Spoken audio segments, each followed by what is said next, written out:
But now something is about to happen that has not happened for an age. Mentmut. Oh my god, it's happening once again. We're back like the Renegade Master. We're so excited to be here. It's the Tale of Four Warlords here on Entmoot Live. Welcome to the channel, everyone. Pop a comment down in the thing below. Let us know you're here. What are you working on? Are you painting something? And when I say us, I mean Four Warlords, because as you may remember, I can't remember when it started, September, I think the first, or late August, I think we did the first stream. And we said at the time, we'll do a monthly stream and we're going to showcase our progress to build up our hobby towards the end of the year. And we're excited about our armies, and we're going to give you a bit of progress every time we're doing a little bit of something here on the YouTubes.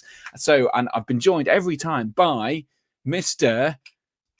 John. Hey, J Mac from J Mac's Armies of Middle Earth. Welcome along to the podcast. Hiya. Hello. It's a podcast. Well, sort of. I just call it the podcast, video, live stream. Welcome along.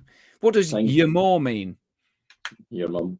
Hey, top banter. And Yep, Alex is also here. partner. Alex Temple from Battle Camper. Greetings, Alex. Hi. Hi. I don't have any top banter, I'm afraid. No, no top banter at all. In fact, both of us have gone with quite boring little sort of subtitles underneath our names. Yeah, I mean, you've sort of made the effort. It's not a joke, but it's at least a fun little reference. Whereas I've just been like, let's just write a thing. John, do you want to just have a chat with you? Do you want to just have a chat with your wife? Is that all right? Do you want to? It's always as soon as it starts, it's like, oh, now's the exact time that I need to come and ask about 20 questions about the fucking wardrobes. Well, there you go. I'm streaming at 8. I'm streaming at 8. Yes, I remember. Yeah. Fucking Okay. 8 o'clock comes. Right. What's the fucking temperature of the fridge? Oh, I don't know. Also here is What a Jack from Melted in Middle Earth. Welcome along, Jack. Oh, we can't quite hear you at the moment, Jack. We can see him though. He I'm has a not nice sure- face. Oh, he's waved. Oh, it's all going terribly wrong. Yes, wait. Okay, about frame every half a second. Or there's a frame of smiling. Now there's I a frame of concern. It might be just a signal. Oh, we heard some words, but no microphone. This is because Jack was a bit slow on the uptake this evening. He was a bit slow. He'll sort his technology out. In the meantime, at some point, we will hear him talk. But let's while that's happening, let's say hello to a few of the people in the chat. The Miniature Parents in. Tim Elwes. Hi, Tim. He's in. Well done on your 4th place finish at the tournament yesterday. Well done. 1998 Hazards in. Good evening. Jodnia is in. That's a new one. Sean Clark's in. Evening. A Rocking Hobbit's in. Says sup my nudes. Sup my dudes. Evening Nerd says Noddy. Fuck my what? No, we'll keep moving. Gallus Minis. Evening all. A Rocking Hobbit is on, saying running on 4 hours sleep after a gig last night and the tournament today, but wasn't going to miss it. Oh, that's very good of you. Who was the gig? Intrigued. And how did the tournament go? Let me know. I only came to flex about yesterday, to be honest, says Tim, and want to see Jack Darlington's happy face. Well, so far we've had concerned face over technical issues, but we'll get there. There's the smile. You can clearly hear us because he gave us a happy face though. Can we hear Jack? Oh, God, that was very, very quiet. But yes, I heard a bit. Nowhere near enough to stream on, I think, Jack. I'm not sure we heard anything. I think that might have been a figment of your imagination. No, he's definitely saying something. Really? I heard a really tiny little bit. Shout loudly. Any better now? Hello? Oh, I can hear him. A little bit. Oh, I'm not sure whether I'm hearing him through the internet, or maybe I'm just hearing him like ambiently. Maybe I can just hear him from Melton Mowbray. That's how quiet he is. It is quite quiet, Jack. Hopefully we can sort that out. We should probably have done a tech run earlier, but everyone was just really late at submitting their videos, guys.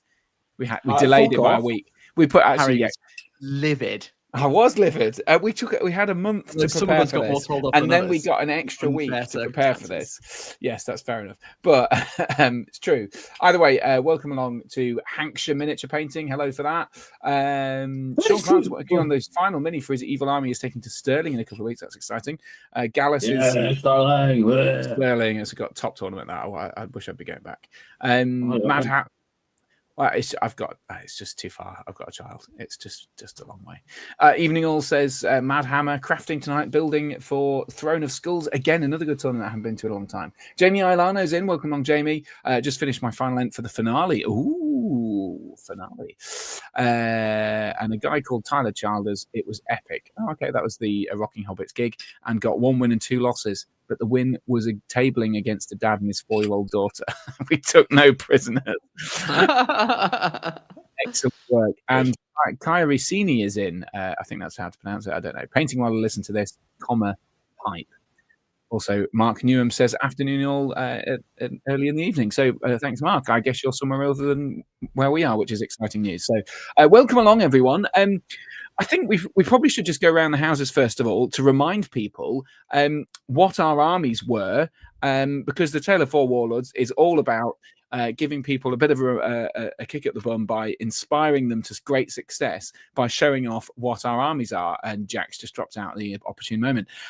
So this is, I think it's probably wise that he drops out in order to fix the microphone. So let's He just hasn't painted anything. He's just gone, oh my God, let's get out. Well, look, my tech. Oh no. No, luckily we have some video content from him. So at the very least we'll get that, and he can smile and put his thumbs up at various times. But yeah, so John, you could go first. Why don't you just remind us? We're not going to play your video yet, but just remind us what your army was and how far had you got before the last stream? Can you remember? I painted 2 foot warbands of canned. Lovely canned. And you had a special color scheme, is that right? Yeah, going for like a light color scheme to represent that.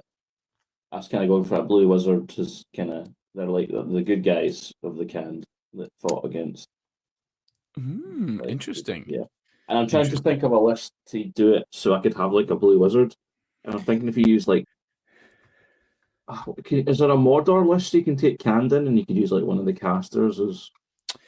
Yeah, you could probably use Legions of Mordor or the Grand Army of the South, which both have casters in of sorts.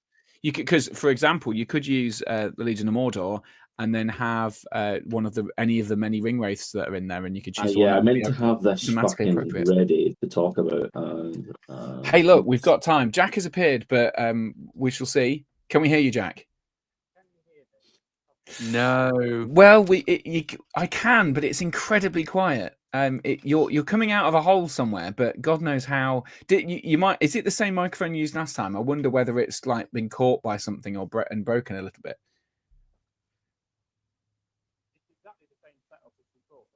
Exactly the same setup as before. He says. That's incredible. I've got a really good pair of headphones. Okay. By that you can lip read. I can hear him. I can hear like a slight. Yeah, it's like the the little man in the box story, little man in the box thing. No, it was not a story. Sorry, Ben Miller, who the comedian, he does like a little man in the box. He's like, and it's like that kind of thing. Apparently, Legions of Mordor has no canned, so great. Grand Army of the South, maybe it's that one.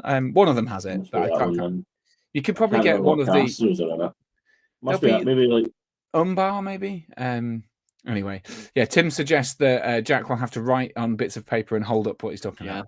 Anyway, well, let's focus on the hobby content rather than just the tech woes. But Alex, you what did you have for your army, and what had you finished by last time? So obviously we're doing 200 points per month is the idea. So last time I literally just had Grimbeorn, which is obviously 200 points, a nice easy start. Yeah. This time I've been a bit cheeky. Spoilers. Because, spoilers. Hey, hold on. This is spoilers. You only meant to be answering what you were meant to be doing. We've got there's a whole plan, Alex. Did you read the plan? You did not send a plan.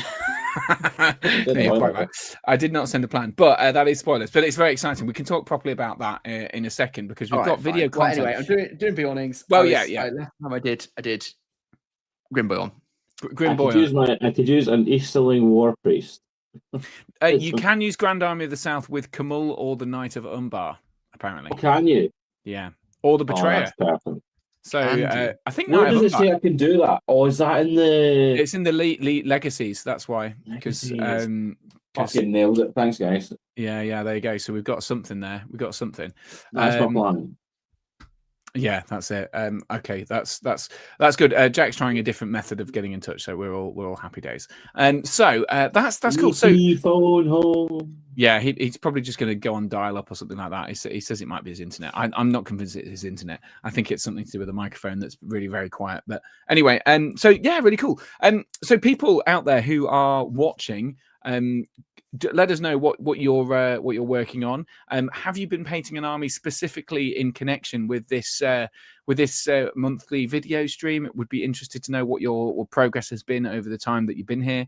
Very exciting. And people may remember that I have been running the Jack's back. I have been running the not the Grand Army of the South, but the Haradrim with my Golden King of Abrakan. Super exciting. I went to the effort of taking a nice photo. Oh, we just heard Jack there. Can you hear me? Yes. Yay, he's back. I've popped off the earphones and I'm on my phone. So I think the issue was the internet being shit, whereas my phone's got better internet than the laptop does, which is stupid because I'm sat next to the router and it's not loving it. You're here now. You're here now. Welcome along. How old is the laptop? Thank you. Just in time. So I was just saying that my army was based on around the Golden King. I did some Abrakan Guard as well last time. I think by the time I'd finished the last stream, we'd got to Golden King, and I think it was somewhere between 5 and 10 Abrakan Guard, but I have no idea how many. I will update you later as to see how many I did in the end. But Jack, you were also here last time, Jack, from Melton in Middle Earth. Just give us a reminder, what was your army last time? So I'm working on army. Well, it's an army of Rohan. I can't remember the exact name of the list. Is it Defenders of Helm's Deep or Defenders of the Hornburg? Oh, well, there's Defenders of Hornburg, the one with the Punchy Santa one, but I think the one that is it the Army of Rohan or maybe Defenders of Edoras? It would be Defenders of Edoras. Punchy Santa. That sounds about right. It's the one with Helm when he's a younger man. Or no, he's an old man. Sorry, I was going to say younger man, but not quite. But yeah, not crazy, angry wraith Helm. It's Helm in all his resplendent armor on his big pony, and he's got Haleth and Hammer with him as well. And I'm working on a load of Royal Guard, which is very exciting. And that is what we're going to see in your update today. So for people who are new around here, what we've been doing over the last few times is doing sort of providing you with a video update. I know it seems weird to have a video within a video, but I find that live streams sometimes aren't the best format for showcasing quality of paint jobs and things like that. And this allows us to have a little bit of a closer look at some of the shots and allows for a little bit of just a moment where we can all sort of luxuriate in each other's videos. So we each have prepared a video. Some have put more effort in than others, which is not a dig at anyone. It's more that Alex puts massive amounts of effort into his videos. John uses AI, and I just put a couple of clips together and talk over it. Who's AI? I'm just on the floor hungover usually. Yes, well, there's that. Yeah, that last time was... You used the wrong fucking dig there. Yeah, you did use AI though, to be fair. Right, actually inaccurate. It's entirely true. So who is keen to showcase their entertaining video first? I mean, what is there? Not you, okay. I'm going first because I feel if you start with Alex, then it's just going to go downhill, isn't it? So yeah, let's build up to Alex. I'll set an intermediary bar now, and we'll go from there. I think that seems fair. Let's dig out. Do we need I will to point this out up? that I am very hungover, but my video was actually better this time. What do you mean? You yesterday you were very hungover. Always. I went out again. Literally at all times. Every single day. at the weekends hungover, but that's okay. That's okay. It's the weekends. You only Jack, live once. you do only live once. You do only live once, and you live a shorter life if you're always hungover. But just not true. So Jack, just do we need any sort of preamble, any setup before we hit play on your video? I don't think so. Just brace yourselves if you've been following my work for any length of time, because I'm actually doing some painting. Yes, because I think you tried to do almost any hobby last time, didn't you? So yeah, I've not really done anything for the last few months. Yeah. Well, actually, before we play the video, we should probably reflect on that, actually, because you have been busy beavering away in other instances, because I have seen your blog. You started a new blog for your Melton in Middle-earth community. What? Just give us a idea of what's going on there.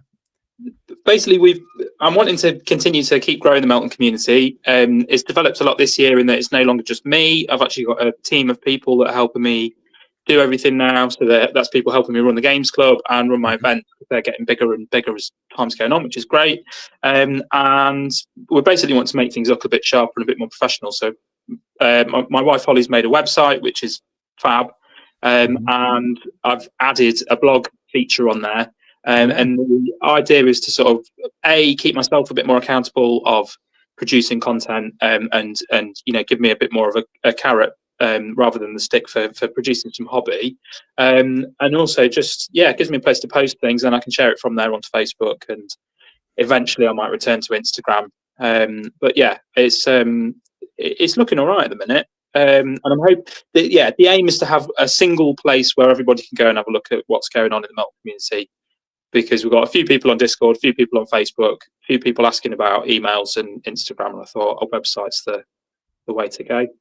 It's actually not a bad idea just to have a centralized point. We just have a bit of a scroll through the website. It's Melton, MESBG.com. So do have a look at that. So yeah, that's pretty cool. So that's another thing. I noticed you've sorry, I almost left the studio myself. How do I get this stop screen share thing going on? What am I doing? Oh, is that one? There we go. That button. There we go. And you've advertised your latest event, because you've run lots of events. You've got one coming up in early next year, and you've also got your other event that's on the horizon as well. Yeah. So the current focus over the past sort of week, particularly this week, has been on getting everything ready for Cheese. So Heats It by the Block is the first time that I'm running a GBHL 100, which is both very exciting and a little bit terrifying. Harry's going to sneeze. Oh, I thought he was bored. I thought he was. I was going to sneeze. I had new event. Oh, Jesus, Jack, come on. I had it muted so that if it happened, it wouldn't have mattered. But you guys drew attention to it anyway. It's hopefully sneezing. But yes. We've got a big event coming up in early December, so in a couple of weeks' time. It's a GBHL 100. It's aimed at a different crowd of people to who we normally cater to. So it's got a more competitive element.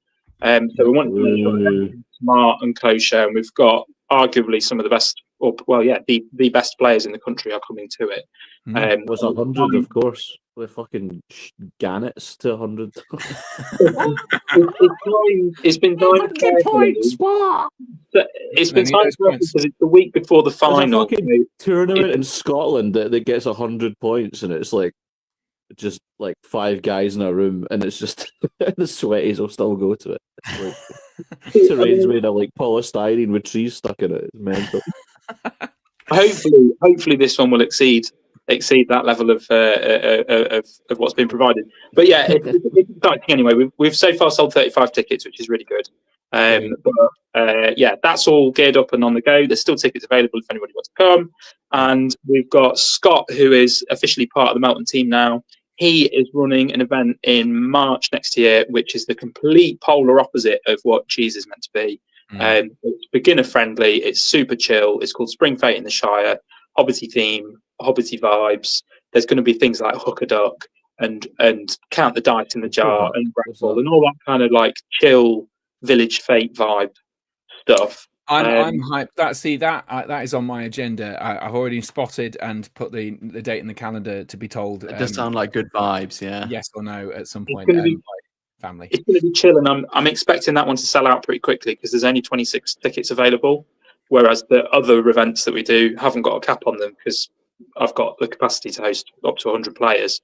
But yeah, 26 is capped on that one. We want it to be nice and intimate and small, and yeah, just nice, chill, good vibes all around. Awesome. Well, that's yeah. see. I knew that it was worth mentioning because even though you've been hobbying like a demon on the painting table this month, unlike the sort of last time, you have been busy in many different ways. So now we've seen your website, we've seen the thing. We need to catch up with your army, which is your army of Edoras. So let's play the clip, and hopefully we will see some updates presented by Mr. Jack Darlington.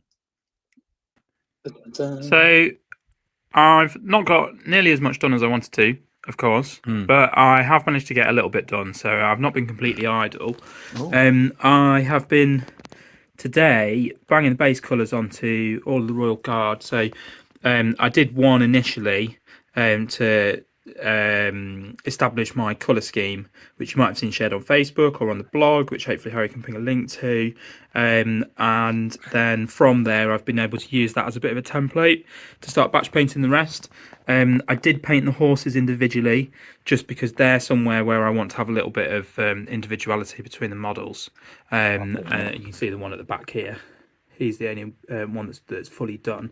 And then, yeah, the rest I've been doing the horses individually and then slowly chipping my way through everything else. So I've literally just been lumping base colours on, which is largely contrast. And then, obviously, metallics are going on last. Reason I'm doing the metallics last, it's something that I always do. It's just so that when I'm washing my brushes afterwards, you don't get those little sparkly bits in the rest of the paint water, because I've then found, particularly with contrast paints and washes, they like to pick that up and you end up with sparkly horses. And these are definitely going to be Royal Guard of the Rohirrim, not My Little Pony, or at least that's the intention. I have managed to get the heroes all built finally. They're all undercoated as well. Again, I've literally just put a splash of contrast on them at the minute, just toying with ideas of how to tie them together but have them slightly different from the Royal Guard. So my heroes have got nice green cloaks, whereas the guards have got red cloaks. Red and green is going to be running theme throughout the army. I know I initially talked about using some slightly wacky colours, but yeah, I've moved away from that just because that's another shame. I don't know, I just didn't really fancy it. I wanted something a bit more traditional looking, and I think it's largely because my plan for this army is to ultimately have it be something that I can pair off against my Isengard, which is very much film colours. And while these are from the War of the Rohirrim film, I can obviously use the Royal Guards with later heroes from Lord of the Rings and play on my Helm's Deep setup with these, or at least that's the plan for the new year. Helm's Deep is definitely still on the way as well. If I can get that going alongside this in tandem, that'd be fantastic, because ideally I want to have both complete this side of New Year, if possible. Might be a little bit ambitious, but we'll see how we get on. But yeah, that's it for now. And yeah, I'll be posting more pictures up on the blog, and obviously be sharing more bits here soon. There you go. So that is Jack's update. So Alex, you were being rude about that. Go on, what were you saying? All I said was it sounds like you've made all of the wrong creative decisions. Oh, Not doing them as My Little Pony, not doing the exaggerated colours. I can't believe it. I'm completely checked out of this project now. That's fair. Well, look, please refute these wild allegations, Jack, because there was, I can't remember what the detail was, but we did talk about something that you had a vague idea for some different colours. What could you remind us what that was and why you ditched it? I guess. I mean, you've just explained why you ditched it, though. Well, I mean, the reason for the complete U-turn is I got given these really nice Royal Guard models. Brain name Denali. By his chap called Mike. His second name has completely escaped me, but I will find it. But I'm pretty sure I mentioned him in the blog. I'm going to go find him now, just so that I know. It's all right. We can get the name. I can get the name for you on the blog. You carry on talking. His chap called Mike gave me the Royal Guard, which was really, really generous of him. He gave them to me for nothing because he saw the live streams that we've been doing and saw I was working on a Rohan project and thought, these might be useful to you. They weren't useful to him, so he sent them to me. For Michael nothing. Henry. Michael Henry. There we go. I apologise, Michael Henry. Scottish So man. he gave them to me on the one condition that I gave him a bit of a shout out. So I've sung his praises on the blog, and now I'm making an absolute train wreck of singing his praises here by forgetting his name. No, if anything, people will remember this moment even more because it was Exactly. for you.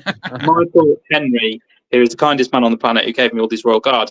So originally I was going to just do heroes, whereas now I'm adding troops in, which gives me more flexibility when I want to build lists. It means I can expand them more into my future plans for Rohan and doing like Lord of the Rings era stuff, which is really cool. And it just means that I can do more of an army rather than just painting the nice new plastic heroes. That's basically why I've shifted to film colours, is because this is no longer a standalone project. It's something that I want to expand next year. I always think like the going with the film colours is usually the best bet, unless you're doing like a second army, perhaps. Maybe you've already got some Rohan or something like that. I know what you're saying, John. It's a shame, but I think it's worth going because ultimately we're here because we love the movies and the books, right? Like and being able to replicate that is always a nice thing. So it seemed to me that it would be daft to paint them not like in the film when I've currently sat on about it's something stupid like 8,000, 9,000 points of painted Isengard. I'm working on Helm's Deep to scale as well. I knew that at some point I'd need a Defenders of Helm Deep army. It then seems silly to do orange and blue Rohan and have them sticking out like a sore thumb when I could do them film colours and make them all look nice together and do like a mega diorama. And again, it's something that I want to have it turn up at events and stuff like that people can play on. It's like a cop out for me, but hey, look, I'm going to back you on this one, Jack, despite the criticism, the withering criticism from our fellow compatriots. And I did want to say, you mentioned the finished model, because what we saw there, I guess the way you're doing it is completely batch painting everything. So, but I wanted to showcase, because obviously the close-ups of the video, everything was the sort of semi-painted stuff. So here's one of the pictures you mentioned of the Rohan Royal Guard that you have finished. And just give us a sense of what colours and so on have gone into this. So yeah, he's the first one that I've done. The model was sprayed with Colourforge spray paint. I can't remember what the brown primer's called, but it's like Hydrax brown. It's lighter than that. It's more like Steel Legion drab. Trench brown. Trench brown, that's the one. Trench brown. So it's that Jobby brown. Nice work, John. Yeah. Lovely, yeah. It's that beautiful sort of like chocolatey, neutral brown, but it's jobby brown. Exactly, thank you, John. It makes a really good warm neutral primer, and I've been zenithal spraying over black, so that's given me the base. The horse, the green, and the red have then been completely contrast paints, which were the horse isn't contrast paint. The horse is contrast paint on this one. What? The black. So that's Black Templar straight over the brown zenithal priming. The red was Flesh Tearers red, and the green is Orc Flesh, I think it is. Orc Flesh. So I did that straight over the top. I then base coated the other areas. So like the leather had a lick of brown over it, and the metal is Rune Lord Brass, and then some sort of bone colour for the plume. And I painted the skin the skin is Kislev Flesh. Whole thing given a lick of Agrax Earthshade, and then I've layered it up from there. So I think the horse on this one, because I've gone for black, I might have layered it again with the black contrast paint just to make it nice and solid. And then I've added like the white socks, the eyes, the nose. But I talk about those bits on the blog as well about like. That's exactly what I was going to ask about next. Is because in the blog you talk about how your wife Holly is a horse enthusiast, and you've seen a lot of horses about in your life, and that you like doing different colours and sort of more realistic colours for horses. I try to. I think it's just it's an area where you can add a lot of variation to models, and it's very easy to fall into the trap of painting a horse brown. And because they're such big flat areas on miniatures a lot of the time, when they've not got much barding or much tack and saddles and stuff like that, you have these big areas of flat flesh, and you can very easily make them look quite boring and almost a bit too cartoony. That's the problem I've got with mine. Yeah. Yeah, it's easy to do, but I'm going to try and give them a little bit of realism without going down the whole route. Is it Darren Latham who's like this ridiculous painter who paints every fibre of horsehair on every horse? Nutcase. It's ridiculous. If you've seen his work, it's insane and something to aspire to, but it could easily drive you mad trying to achieve that. So yeah, I'm just keeping it pretty simple. But yeah, I'm looking at real horses for the tones and colours and patterns that I want to put on mine. Look, I think it looks fantastic. The work there. I mean, you can the level of detail, and if you're bringing every single one of those horses, I think we've got the rest of them just sort of here. If you're bringing them all up to the same standard, then I can't wait to see the whole army on the table. It's going to look absolutely fantastic. So, and yeah, actually, from here you can see the brown undercoat, can't you? In these pictures, the work in progress you sent. Yeah. Fantastic. Yeah. That's brilliant. Alex, do you have any comments that we want to hear?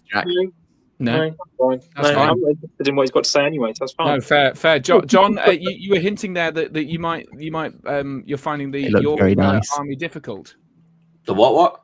You said something about your army, but you're struggling with your horses. The horses. So, because I normally just spray paint things brown for the horses. Yeah.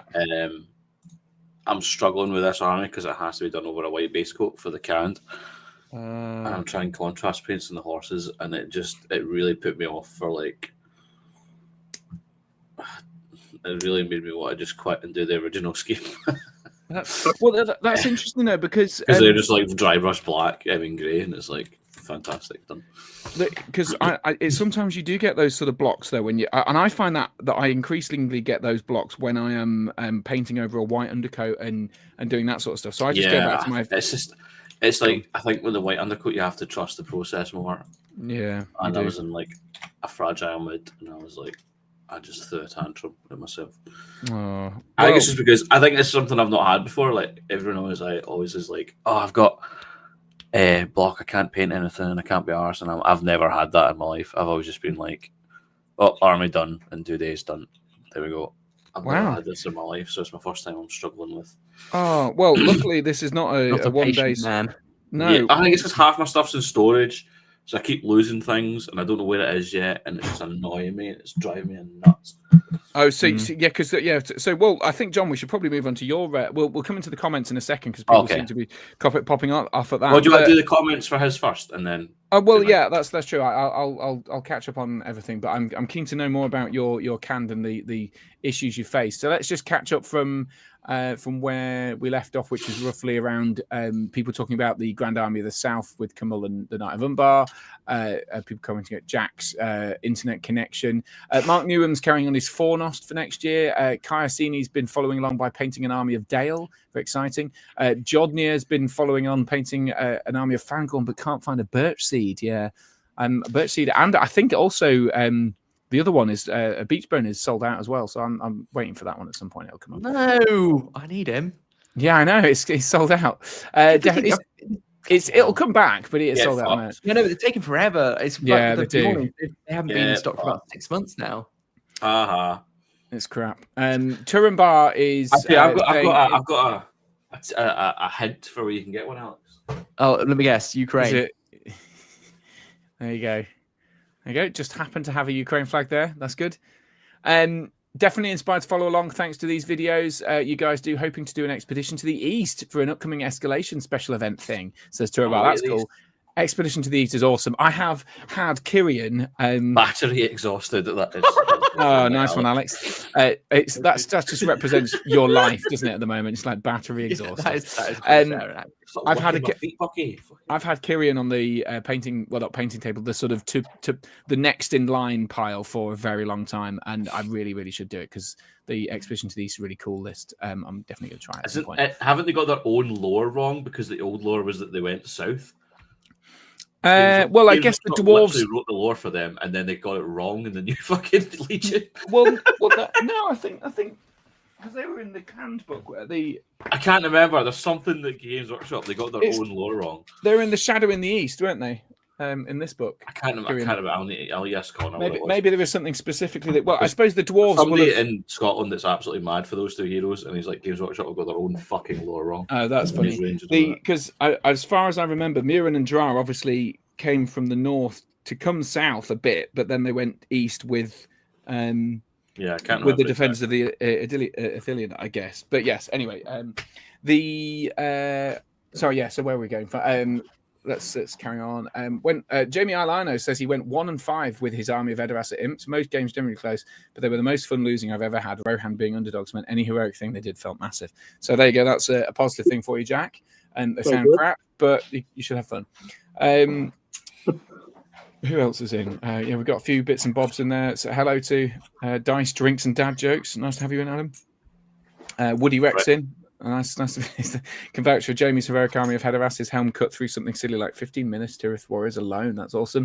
Let's speed to the comments on Jack's stuff.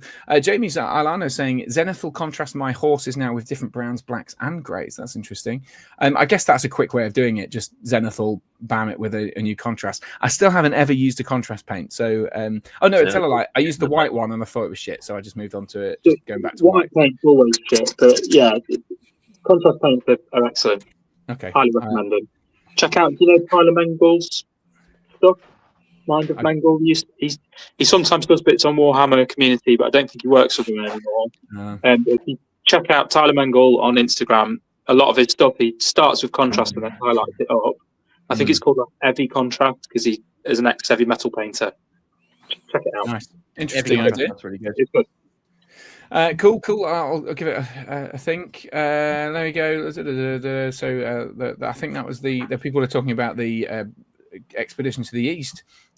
People like that. That's cool. Hey, I'm back, but John's gone now. Oh my goodness! You just keep slipping backwards and forward. Kieran is in that one weird scenario where it's him, some rangers, and canvas, a whole bunch of orcs, and in that lore they did not go. They did go south, not east. Lol. There you go. Right. So I think so. We're teasing ahead to canned. We heard a bit from you, John, with your build up there. You're concerned about your horses. You're concerned about potential for your painting job. I appreciate the fact that you are very committed to calling them horses and not horses. Do I always call them horses? Yeah.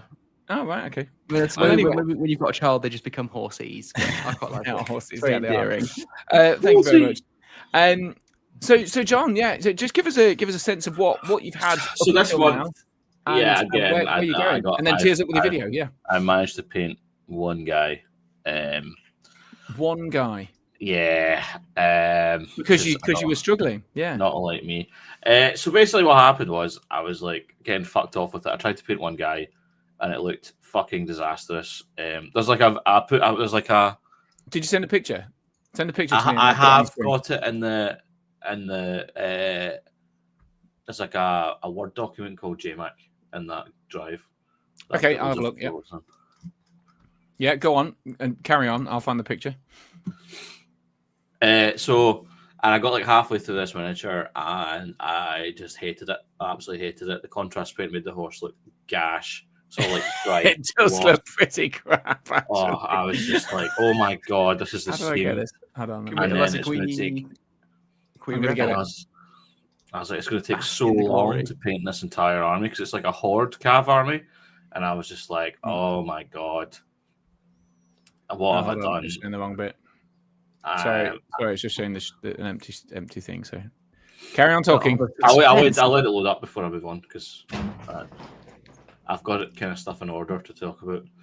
Okay, yeah, go on. Yeah, keep talking. Keep talking. Right, so here we go. Here we go. I got them built. Well, more than that. Sorry, did you share them in a Word document? Yeah, so I could screenshot. I couldn't be arsed saving all the screenshots individually, so I just pasted them into a Word document. That's classic John behavior. Love it. Work smarter, not harder. And then the next one down is the contrast paint one. And I was just like, it's very shiny, John. Why does my contrast paint do that?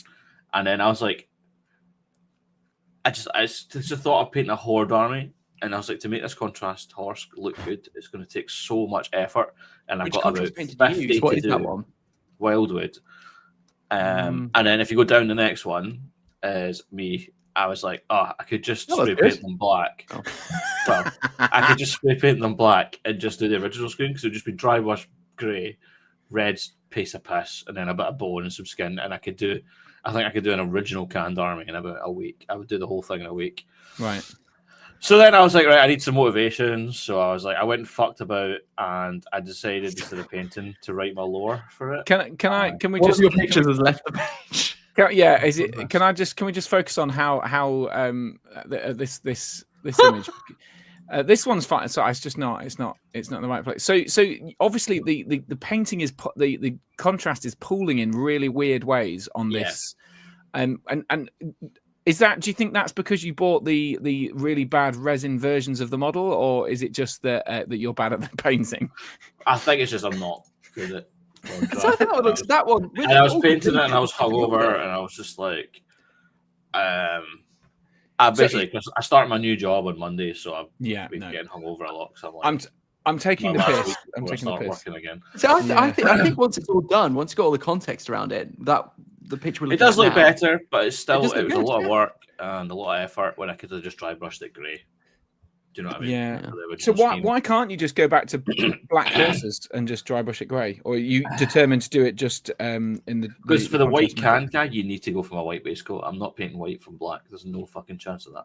Right. Okay. White and yellow from a black waistcoat is suicide. I see. Okay. So I went and I fucking spent like a week writing lore. I tried to do like a wanky Silmarillion style canned lore about one of the Blue Wizards. Oh yeah, and that's what all this is at the bottom, is it? That's what will be in the. That's the Blue Wizard in there. No, those two are my Sterling lists. If you want to talk about them at the end.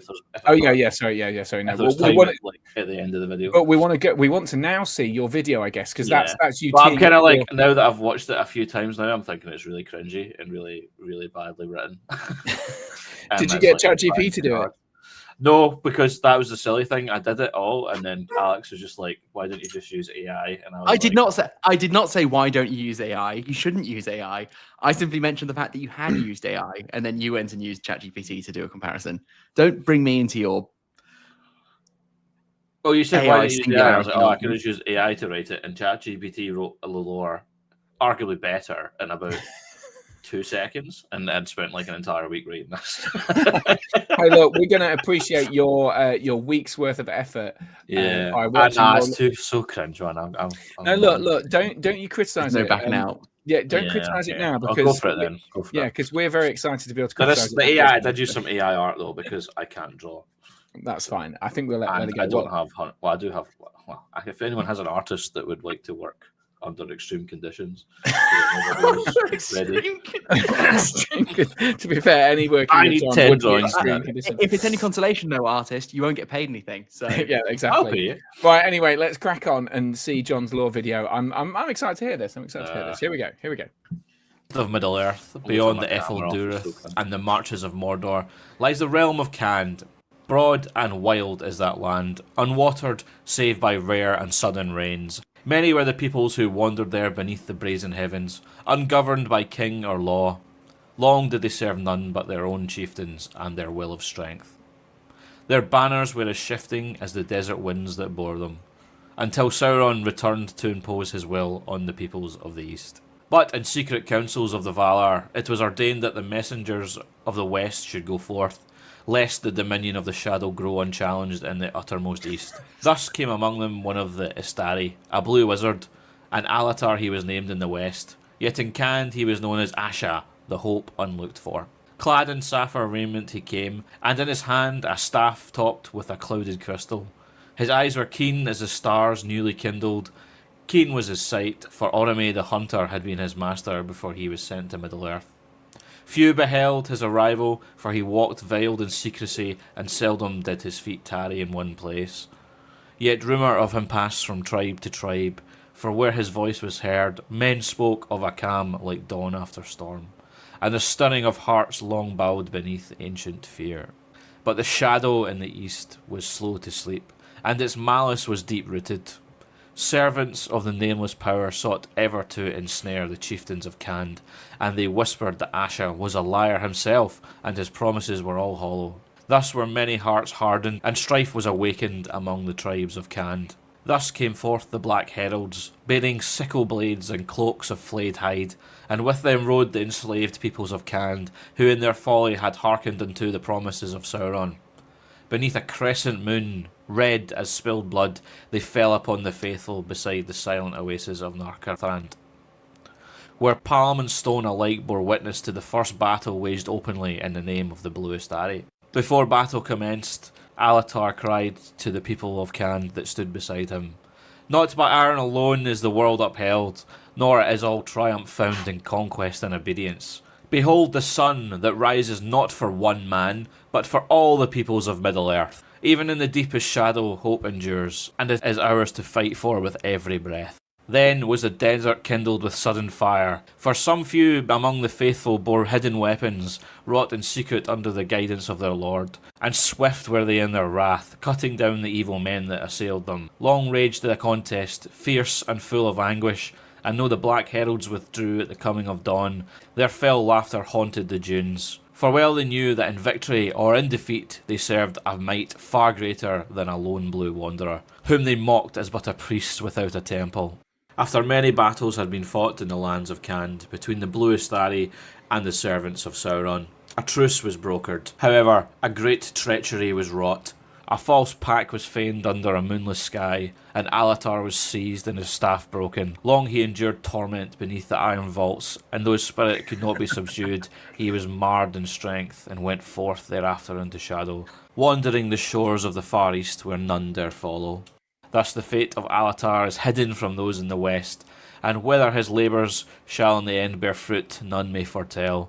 Yet it is said that in times blue gleam is seen upon the desert's edge, like a star fallen to earth, and those who have beheld it speak of a power undiminished in patience, though long in exile. For hope may yet slumber for the peoples of Middle-earth, yet it does not perish, and even in lands as far away as Khand, the remembrance of the light abides, awaiting the hour to be appointed. There you go. I've got to I the thought the stage law stuff was where that I hard. need Oh, Christ. my ultra matte varnish, and I can't find it anywhere. I can't find. Oh, I've just found it. Is that it? Please tell me that's it. Yes!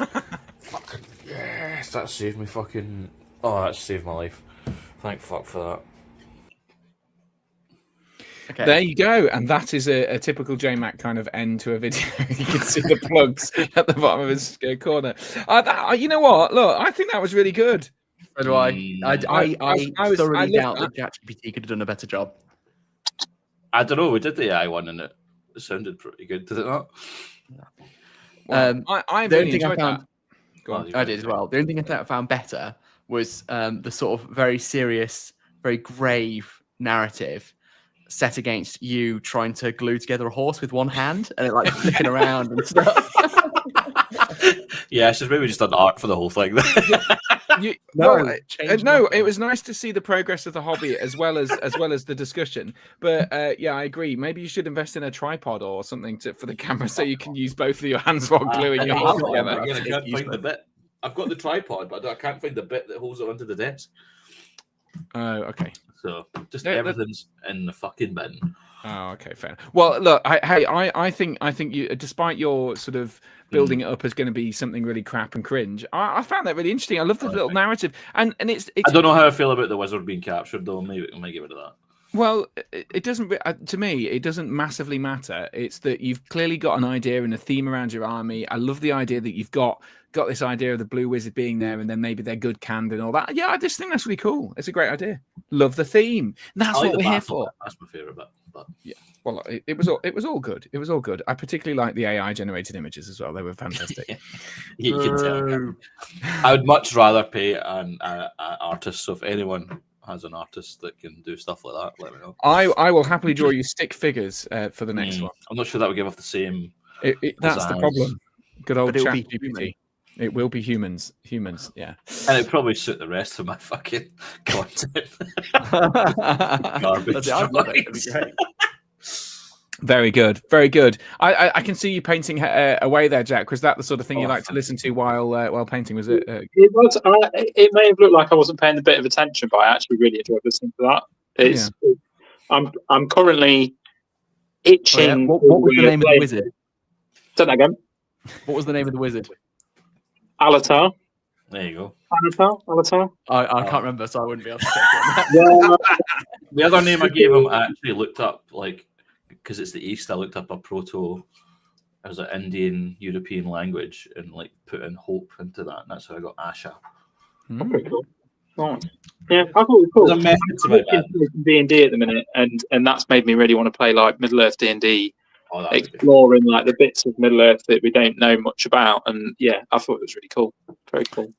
That was really cool. I always find I'm really hesitant to write stuff like that because I'm like, I know how much I slag off other people's fucking attempts at. Well, but see, that's the thing. If you're going into it, going, you know what, I'm brutal to other people, and you're brutal to your own content as well, so it's fine. Yeah. It all works. It's all, but it's. I think you know what, and this is. I think I talked about this in the very first of the live streams. That I really enjoyed the Harad book. I think I just flashed them up earlier. The Harad books and the Shadow and the East books, great, because it although it's sort of stuff like Raza, like, yeah, and it's expanding on the lore that Tolkien sort of didn't really do a lot of sort of detail about those places. So it's nice to have some kind of extra into the world and expansion of the Lord of the Rings sort of universe, and I really like that, and I think we should be able to add our own sort of tales and so on to the stories, because John, I think Mr. Tolkien always said that it was kind of meant to be a myth that was ever expanding and all that sort of stuff. So true. John is expanding. I did try to write it in his kind of thus. Yes. Yeah. Sorry, something very adorable is going on Jack's screen. I know. I saw that's little tiger lily going to bed, I assume. So, yeah. Bye, Tilly. I thought she was a bit licking my feet. If that. Hi. I thought she was going to step in for Jack. Thank you. Say bye. Bye. Okay, Bye. Tilly's off to bed. Very adorable stuff there. Oh, we've got a looping back from Jack's audio now. Oh, is it all right now, or is it? No, it's looping back.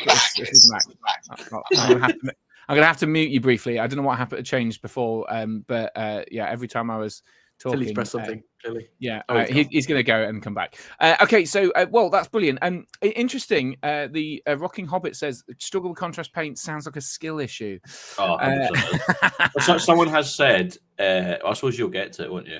Contrast pulls badly with fine cast. Yeah, I was just going to say that. And funny enough, contrast pulls I was going to say with fine cast, the surface not been as smooth as plastic, for example, which is an interesting, because I wonder. Obviously, yours are a Ukraine cast, so they're meant to be metal miniatures. I wonder what it would be like on the metal, original metal. I wonder whether it would work differently or better or worse. I'm thinking I might have to block paint in the cav. Yeah, bosses. I think you've got time. Sean Clark says, I think I've got another month. Yeah, exactly. I think you need to slow down painting, John. You might be happy with the results if it isn't rushed, lad. I'll stab you. I think for this one, look, maybe most of us here are. Oh, yeah, we've got an echo still there, Jack. I don't know what's changed since before, but I don't know. Hopefully, it'll sync itself. So you sound different generally. That's a microphone. No. Echo. No, it's been. What's it? There we go. What is it? All right now? No. No. Oh, I'll be quiet for a bit and see if it catches up. Okay. I think we're going to have to mute it because it's just me just coming back in again, which is it's really annoying. Sorry, I sorry to be brutal about it. Yeah, it's better. That's fine. Yeah, let's give it a go. Probably not. So Sean Clark says, I think you need to slow down painting, John. You might be happy with the results. Yeah. So and contrast pools with badly with fine cast. Paint it fast. I'm not going to enjoy it.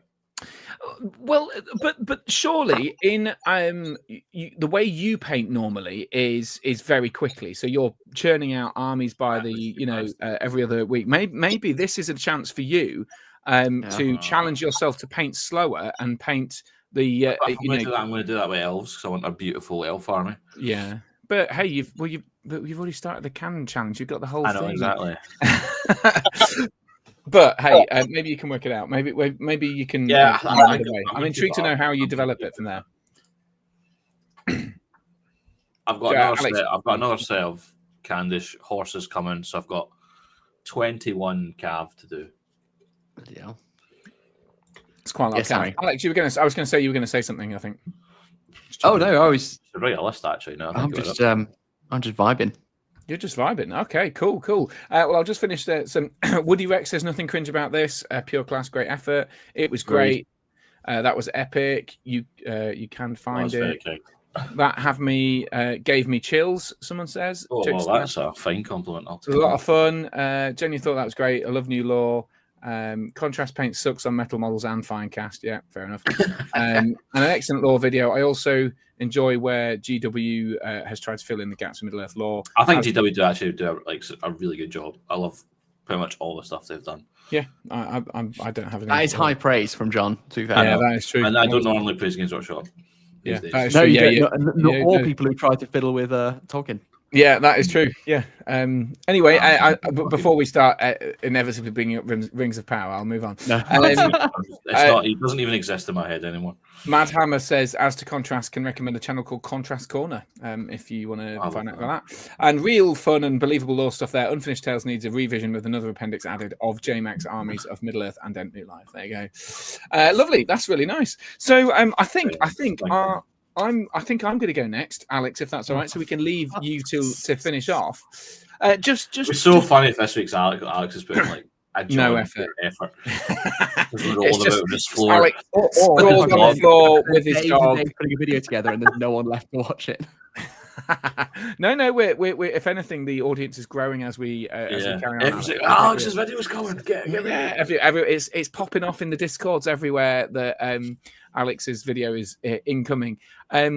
Jack, you're still muted, by the way, but just because I'll mute it, that's fine. And just raise your hand or something if you want to say something. But until we can sort the tech issues, then we'll try and keep you muted. I forgot those headphones. Remember you put those headphones in last time? Yeah, but I think that the problem was that it then cut his microphone, I think, earlier on. So anyway, although having said that, it is working now, or was just briefly until we heard something just then. Harry, would you like me to ask you the questions for your section? Or do you have stuff you've already lined up to say? Good question. Wow. No, I don't really have any particular question. No, yeah, sure. I can. Yeah, you can ask me questions. I'll be Harry. Oh, that's a nice idea. Harry here. Yeah. Oh, thanks. Okay. So, why don't you tell us a bit about how you've gotten on with your project over the past month, Mr. Parkhill? Okay, so what I'll do is I'm going to start. Basically, I'll just go. It's going to be a cold open with my video, because it kind of tees up everything, and then we can talk a bit after that, if that's okay with you guys. So take it away. Let's take it away. So my army, I had the Golden King of Abrakan and these Abrakan Guard. I think it was a feisty looking dozen or so Abrakan Guard. Very, very cool looking. So this is the next batch of stuff I want to work on. There's basically a command unit as well as some Watchers of Karna. We've got a Chieftain, Hornblower, Banner, and even a Taskmaster. And of course those two sworded Watchers of Karna elite troops. Very cool. So I started by working on the Watchers of Karna, giving them, I wanted mostly to be black, so they look a bit ninja-y, with a little bit of blue and purple showing through. And here you can see some of the progress. It's not showing up that well on the tape, but I have highlighted the black a little bit. We'll come back to them later. But then we've got some finished shots of the flag bearer and the Taskmaster. I've painted the armor wicked with a bit of orangey browns and some gemstones as well, using the gemstone paint, which is really cool. And then we've got a pretty much finished shot of the Watch of Karna before the gemstones and the sword detail was added. But really happy with how the actual colour scheme works and how the highlights are working as well. They look really nice.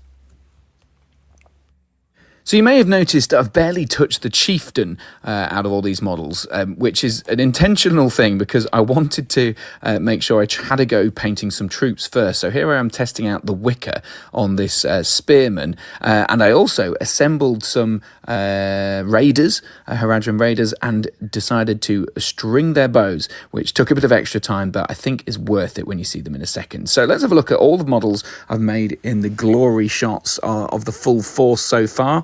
We've got some focus on the banners there, the Watchers of Karna with the Taskmaster, and also the little spear guy that you see sneaking in there as a test model for the general horde of troops. And we've also got the wide shot there of my full force so far in all its glory. To focus in one more, here's a little look at the spearman. I'm really proud of him. I think he looks really nice, so I'm looking forward to doing more troops like that. The Watchers of Karna, I think I might highlight the cactus a bit more to make it more green. There's the one of the two raiders, which is finished. You can't really see the bow because of the shadows there. And also the two heroes that I did finish, the Taskmaster and the Banner, Hornblower and Chieftain, and more troops still to come. And that's my progress for the last month and a bit. There you go, and that's my progress for the last month and a bit. Alex, you muted yourself, so well done. Shit, that was the best Harry impression I'd done yet. A low bar. Low They bar. look fantastic. They look great. Thank you. Love that banner. Yeah, I think I don't know. I actually haven't tallied up the points worth, but as I alluded to, I was originally going to paint a chieftain, but realised there's nothing worse than painting like all of your heroes first and then realizing you got to paint 30 warriors right at the end. So I've saved the chieftain and the hornblower for later in the project, and having a few warriors and then adding the chieftain now. But I think the Taskmaster's cool. I've never used a Taskmaster, and I've just had these guys kicking around for so long that it's just really nice. Sorry. A photo you could put up just while you're talking about it? You know what? I wish I'd thought of that. No, I actually do not have any photos of that was stupid. I've only got picture of the video. Yeah, I could probably screenshot the video while we're talking. But Alex, do you have more questions? Tell me more questions while I screenshot some stuff. So how is it? What's your favourite sandwich? What is your third favourite kind of lizard? Where are the cactus from? The cactus or the cacti are actually provided by Mr. John of John Max, J Max Armies of Middle Earth, which I butchered there. And they're really nice. And they're all 3D prints. I don't know who you'd probably know, John, where they actually. I just searched desert scatter, I think, on my mini factory. Yeah, they're all really nice, I thought. And you've taken a few of these models to a tournament already. Aha! Yes. Thank you. How did that go? Yes. Well, those of you who will have seen the video on the YouTube channels recently will know very much that it did not go that well. The long and short of it, I took basically I wanted to do 1,000 points of Legions of Mordor because I had the Golden King and the. In fact, I've just got these images now. So so I had the Golden King and the 12. I think it was. I can't remember exactly how many Abrakan Guard it was. I think it was 9 Abrakan Guard finished. So I wanted to put them into an army and use them. Berticon, which was shout out to Bert Leach. He's awesome. And his tournament was a 961 point tournament. But obviously, I did not have anywhere near enough Harad for that. So I decided to take Legions of Mordor, bring Amdur and some Black Dragons along. I took a siege bow and a catapult, a Mordor siege catapult, and Gurits and a load of Moran and Orcs along with for the ride as well. And it did go very badly. I lost every single game of the event, and then I had to drop out after the fourth game because Baby Archie was ill, which is a shame. But he's fine now, so it's all good. But at the time, I just was like, I had to get, which is I really hated having to do because there's nothing worse than people looking at you, seeing that you've lost 4 games and then you've dropped out. I think you've just been like, no, fuck this, throwing your dice on the table, and actually. The table.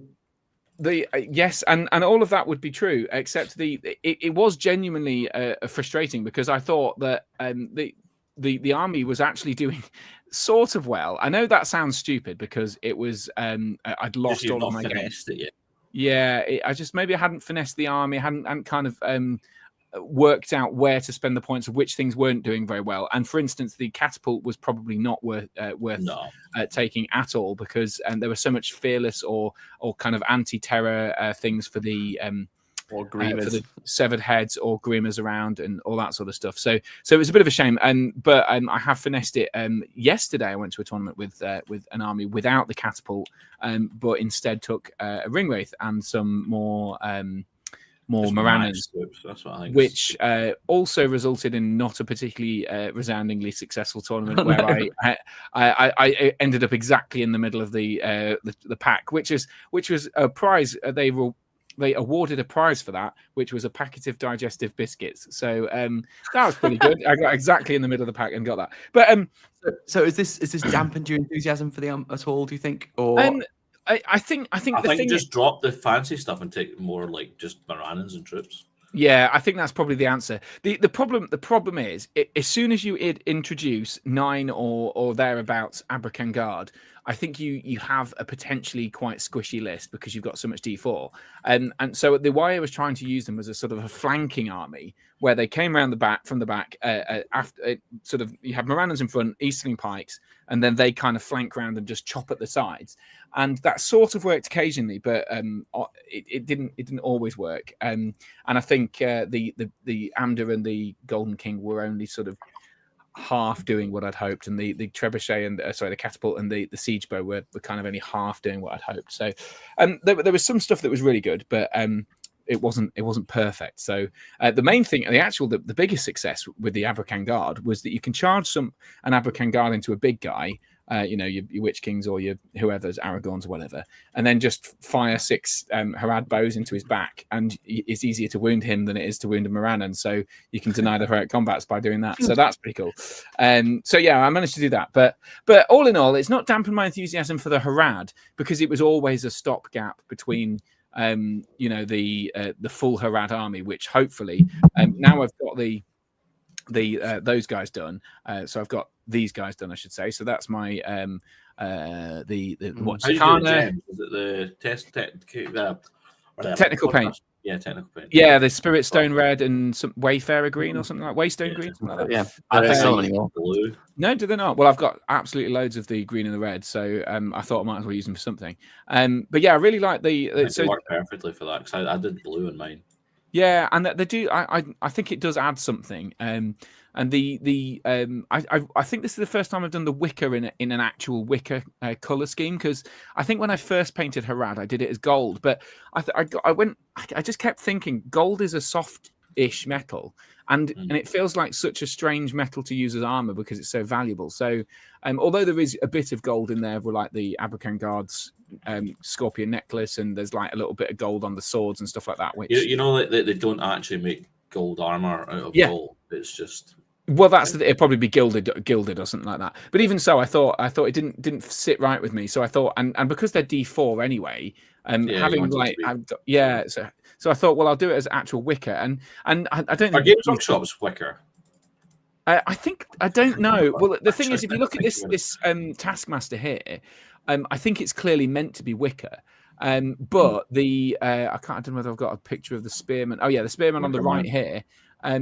It looks like it could be. I think they paint it as gold, but I think it must have been designed to be wicker because it doesn't make any sense for it to be a golden belt, like a wrestling belt type thing. The big belt that guy's got the far right, that's gold. Yeah, that's. Would you the far right on this one? Yeah. Here, do you think that's meant to be fully gold? Yeah. I've painted that as wicker, and so that's the idea. Well, it looks and with some. It's just the same belt that it's got. Yeah, exactly. Yeah, and I think that makes more sense in my sort of headcanon that they would be wearing wicker armor rather than golden armor, especially for a warrior. Like, why would they give a warrior golden armor? Anyway, yeah. So that's the thought. And I've got my Golden King of Abrakan there, who I've decided to take a nice picture of.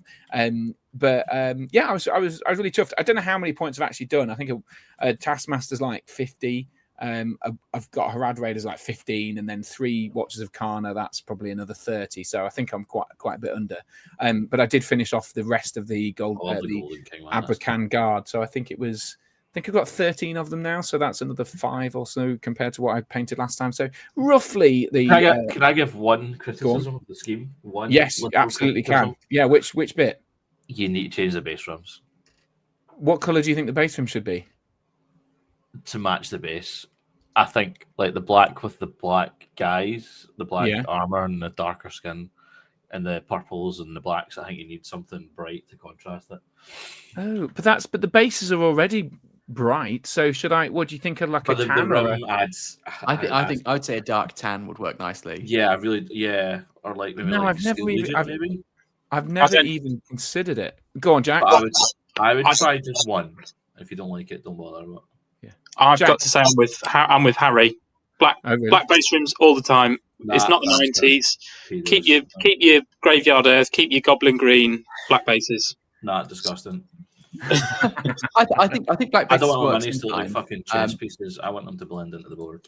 Yeah, but you're not going to blend into the board if it's an icy blue board anyway. Like it only blend into the boards. Yeah, that you want. I've gone with a majority. Okay. I think it depends on the. So my 40k Eldar, they've got black rim bases, all very dark grey. I can't recall, but sometimes I think it can make it look a bit messier. I think it can make it look cleaner when it looks like the ground. What would be the ground beneath the top layer? Yeah. Okay, that's interesting. I'm intrigued at what people think in the chat because my instinct is that I don't want to go back and paint the base rims. But if everyone's saying the base rims should be painted a different color, it's a very easy job for me to do. Well, why don't you try one? See what you think. Yeah, I could do. Well, I'm also intrigued at what other people would think because I genuinely haven't even considered it because I just always do. You should do one and come back with it next time so we can judge it's very it. hard to picture sometimes. Yeah, no, I agree. That's really interesting, though. I was not expecting you to say that, but thanks for the idea there. Everything else, I think, is class. I love this. Yeah, I mean, I'm really happy. I love the big white, the him in the white to contrast. Yeah. That's because that was all from here. This was from you guys all talking about the Kingdom of Heaven in the first stream. Shit, that was the idea, and that has then, which is really nice because that blended then into the Abrakan Guard. Although I think if it was the Kingdom of Heaven, he's leading the wrong army. Well, maybe, but it doesn't matter. He's clearly kind of built around that kind of vibe because he's got the mask and all that sort of stuff. So he looks like a kind of leper kind of guy. But go on. No, sorry, carry on, Harry. No, you carry on, Alex. You're going to interrupt with something. Go on. All I was going to do is say, looking at the chat, I think you're going to find a lot of support for your position, Jack and Harry. Interesting. Wow, that's good. Well, yeah, you do work for the BBC, so. Okay.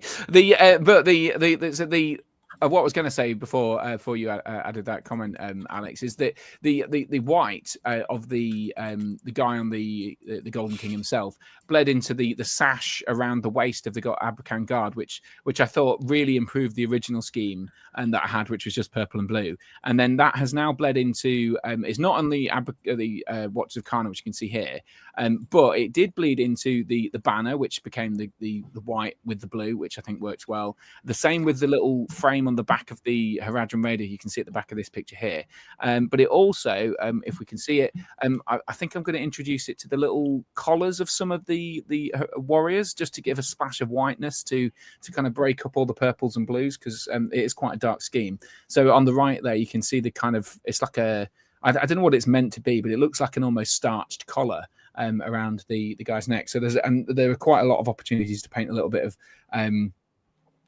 of cream white in each of the things. So in each of the sort of Haradrim warriors. So in fact, if I quickly have a glance at what of the work in progress that of the last bit of video. How many people are supporting black base rims, man? Really? Seems fucking listing here. Jesus Christ. Well, maybe I'm confident. I'm glad Jack chipped in to defend me before everyone else defended. It's just mental.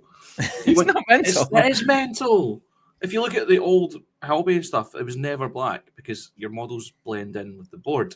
And the Demon winners started to do it to look fancy and to make them look like miniature pieces. Yeah, painted pieces. Quite uncomfortable being on John's side. I might switch. Fair enough. Well, I'm a fucking wannabe Golden Demon winner. Go on, Jack. I was going to say there's a reason that Golden Demon users paint the bases black. Like, Yeah, so it looks like a showpiece. Not but, a fucking but that's what your army should always be. If Nah. you're doing a diorama and you want a model to sit in like a diorama base, I can understand blending it with the like base texture. Never But agree with at the end of the day, the models are not part of the battlefield. And also, if you're going to be playing on events and games clubs and stuff where you've got various different tables, why tie yourself to one particular table and match into that when you can play on lots of different tables? It's impossible not to. This is the kind of logic that gets you to playing on those stupid fucking bases that are just a piece of clear perspex. It's like, no. That's what you're weathering on the trousers. What if I use brown dirt and I'm playing on a board with grey dirt? Oh, it's just impossible. Might as well just use perspex. No, that's a reductive way of arguing that, because the perspex bases are absolutely ridiculous because you can see their perspex. If they were actually invisible, it'd be fine. So they should have a black. That wouldn't be fine. It would be fine if they were invisible. Because in your models, the bases, they perform a function. They frame the model and they tell their story and they show you where they are. And it doesn't matter that they don't. So here's a question, Alex. If you were framing a picture, would you rather a black picture frame, or would you rather the frame of the picture to match the picture itself? Match the picture. That's what a ridiculous analogy. It's not at all. I mean, John's got a nicely framed loads of pictures behind him with black picture frames because black is the perfect colour to frame on the hallway that are brown. Well done, Jack. Well done. I'm going to mute myself again. I've said my piece. Mic drop. Harry. Literally. Boats have black paint around that because they're fucking in the sea. Like, what the Oh, it's popping off. But in defense of you guys, I've just had a look at the front of this book, and look, we've got some brown bases. That's the net. Oh, that's a model. Battery exhausted. Alex is exhausted. I know. Then we've got some tan bases here for the Haradrim ones, which is interesting. And for this one, we've got some brown bases. So can I say that those books are what, 20 years old? They are 20 years old, yeah. Plenty of people. This just insane. Thank you, John. Thank you. Oh no, he's not got a black frame now. The picture doesn't work if you put it on a wall. What colour's the picture, Alex? What colour was that picture? Was it brown, like the frame, or was it a contrasting colour? It was contrasting. It was contrasting. It's all right, Harry. I've got you back. Yeah, I'm with you here. Well, now let's. The thing is, I'm not. I do paint some of my bases black. It's not your bases are it black. Doesn't work. It does work sometimes. Thank you, John. Well demonstrated there. No, it's not that it doesn't work. It's the fact that you've taken an ideological position against colour on bases. It's just fucking nonsense. I mean, Harry and I are having quite a calm conversation about it, Alex. I'm worried for your blood pressure. And John, who's literally walking around the room with massive frames and pointedly ignoring the 4 pictures behind him. But there we go. Now let's pull down. This is a debate with no wrong answers. But the fact that you guys, John is in the wrong as well. You're all 3 of you are wrong. You're all wrong. I never took an ideological position. I just said that you can be right, Harry, as long as you will say that sometimes coloured rims do work. They do work fine. I mean, I'm not against the coloured rims. I just painted these ones black. That was a politician's answer. It was. I'm not against. I don't. To be fair, I used to paint them all like graveyard earth brown, and I don't do that anymore. But I don't. Maybe it's because I just think it looks neater when they're black, and maybe that's because I've sort of slowly absorbed the sort of propaganda from these golden demons and all this sort of stuff. Who knows? From the Bellends. But let's see what people say on the. I'm just going to mute you, Jack, because it's still feeding back a little bit. That's a very good idea. I'm just gonna. I can mute you too, Alex. Let's just go and see what people have been saying. Let's see if I can. The Jeffrey Epstein island list. Oh, iWing.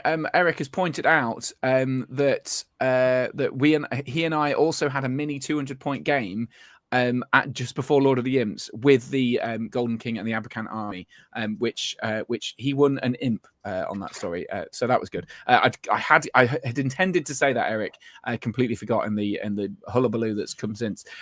But let's have a look. Let's see. Skip. Rekar Flesh. I don't know what that's referring to. Here we go. Rocking Hobbit's excited to hear about everyone's position on rim jobs. Rim's always black.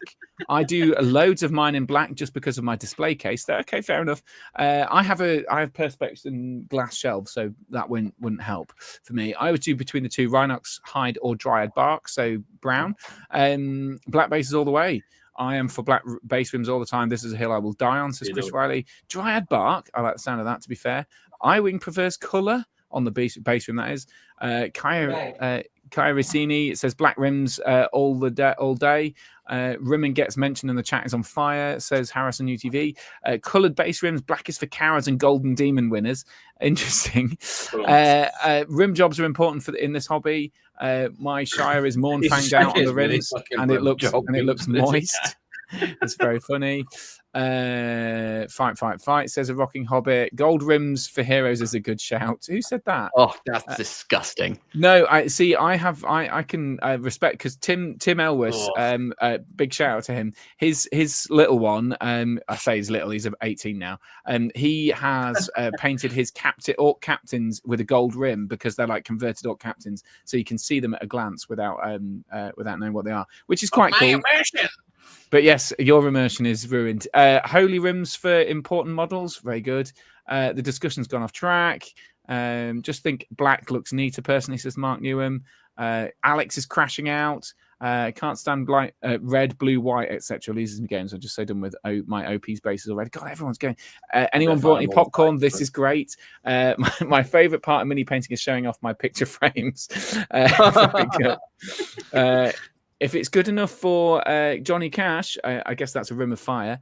There we go. It is actually illegal to paint the base rim with other colour than black, says Oliver Ruokanen. There you go. Goblin Green days have gone. That's godsend, lol. Steel Legion drab for MESBG. Rhinox hide for 40k, says Robert2909. So really has popped off. I'm surprised that one drew such debate, but interesting. Alex, I think our next fake sponsor. If we ever do a podcast. Alex, I'm just interested. Could you pick us up and show us one of your rims, please? Yeah, I can do. So, I did get a selection. It's faded away. It's faded away. It's like, oh yes, I can show you my black rims, but I'll then fade it out. So that's for this project. I've used. I think that's Dryad bark. That was actually very well painted. We use that one. I think it's Dryad bark. They're brown, aren't they? Yeah, they're dark brown. Yeah. Okay. And then I've got, I think that's Steel Legion on this old Rohan miniature. And then like on an Eldar one, like I said, I used a sort of dark grey. And then on my elves, I use black. It's nice to mix it up. It's nice to chop and change, you know? Yeah. Those elves need change. Fair enough. Okay. Well, that's really. I genuinely didn't think that would cause any kind of controversy, but I loved it. Yeah, no, I did. I really enjoyed the debate, and it certainly made me think about it, because now I look at the front of the Harad book, which I've just try one. Yeah, like, because they look quite nice, don't they, with the brown? But they do look nice. What brown would that be? What would that That's be? That looks like sort of Xandri Dust, doesn't it? Yeah, maybe Xandri Dust even like it. It looks to me like the old Graveyard Earth ones, doesn't it? Yeah, that's what it is. I think it's. Just try one, and if you don't like it, leave them black. That's that's very nice of you. Thank you very much. Well, brilliant. That was very exciting. So next topic says Gallus Minis is tabs versus spaces. What's tabs versus spaces? Is that it's coding? Oh, is it? Okay. I thought it might be something to do with the little metal tabs at the bottom. The right answer to that is spaces. Okay. Should we do dice as wound trackers versus loom bands? Oh. No, I think you should never ever use a dice as a wound tracker, because it's so annoying, because somebody always picks it up. Yeah. Every time. That one wasn't so controversial. It was a pretty sensible answer. Do we all agree with that one then? Yeah, loom bands. Yeah. It's annoying. It's a shame when you have a loom. I don't like loom bands as wounds, actually, now you say it, because I like loom bands as immobilized or objectives. or like not. Why yeah, would you not not prone, note it down on paper like you do with your might, will, fate, Yeah. da-da-da-da? I do. Yeah, I do for heroes, but if you've got like a bunch of 2 wound models, like Bjornings, for example. That's true. Yeah, that's true. Yeah. Yeah, actually, your Bjornings is an interesting one because because you would have to do loop Was bands. it just put a loop band on them? That's what I Yeah, said. but I that's actually had a very neat solution that I don't know whether to say or not because I've not done it yet, or whether to show it off next time. oh well, maybe keep it secret if you're planning on doing it. Because I've seen some people who have bases that have like a little wound, like they can kind of spin and you go, and they click it round, and it goes from 0 to 1 or 1 to 2. Or Yeah, that's quite a fun idea, but that's obviously, but that wouldn't be painting the rim black. So I don't know whether that's controversial. I'll keep it secret, but I think I've got quite a nifty, idea, a very unobtrusive, quite immersive solution. Interesting. Well, let's before we move on to Alex's finale for us, I'll just quickly mention Turambar says model is from a rocky setting, grey rim, model from grassy setting, brown rim, snowy setting, white rim, sandy setting, tan rim. So rim, no. I guess as in a way of going down, as a burning ring of fire. The underlay, almost the underlay of the whatever is on top has got to be that. I don't think a white rim would ever look very good though. To be completely No, I think you do a sort of medium grey on the snow. Yeah, maybe. It's the rock beneath the snow. Sure. I've done some stuff lately, and you've used Hyrax brown spray just keeping them clean. It's about as religious a debate for developers as black versus coloured rims. Cool. I guess that's the space and things. Loom bands for all sorts in different colours. Would love to make some base trackers like D&D. Base trackers, is that what those are? The clickety-click ones? Base trackers? Maybe that's it. Clean rims only. No clicking rims. And pen and paper is the best tracker. Have you seen rim covers for D&D? And I think that's what I'm talking about. Lovely. Alex, right. So now we move on to the denouement of our evening's entertainment. This is just like the most garbage one yet. And then it probably is just, it's going to be basically just him on the floor, hungover with Key, and that's going to be it. I mean, personally, I think I've heard enough from Alex this evening. So I don't Lovely, right? Alex, do you need much teeing up here? No, let's just crack on with the video. Let's crack on with the video. Right, okay. So this is Alex's catch up for his thingy-me-bobbity army. Here we go. It's 4 minutes 29, which is 1 minute and 29 seconds over the requested time. No, that's fine. It's also in high definition. Very high definition. Here we go. Hello, and welcome to this painting tutorial for Bayon from the Middle-earth Warhammer Strategy Battle Games Workshop MESBG Game Limited trademark. Delivered in the style of a Warhammer Plus tutorial.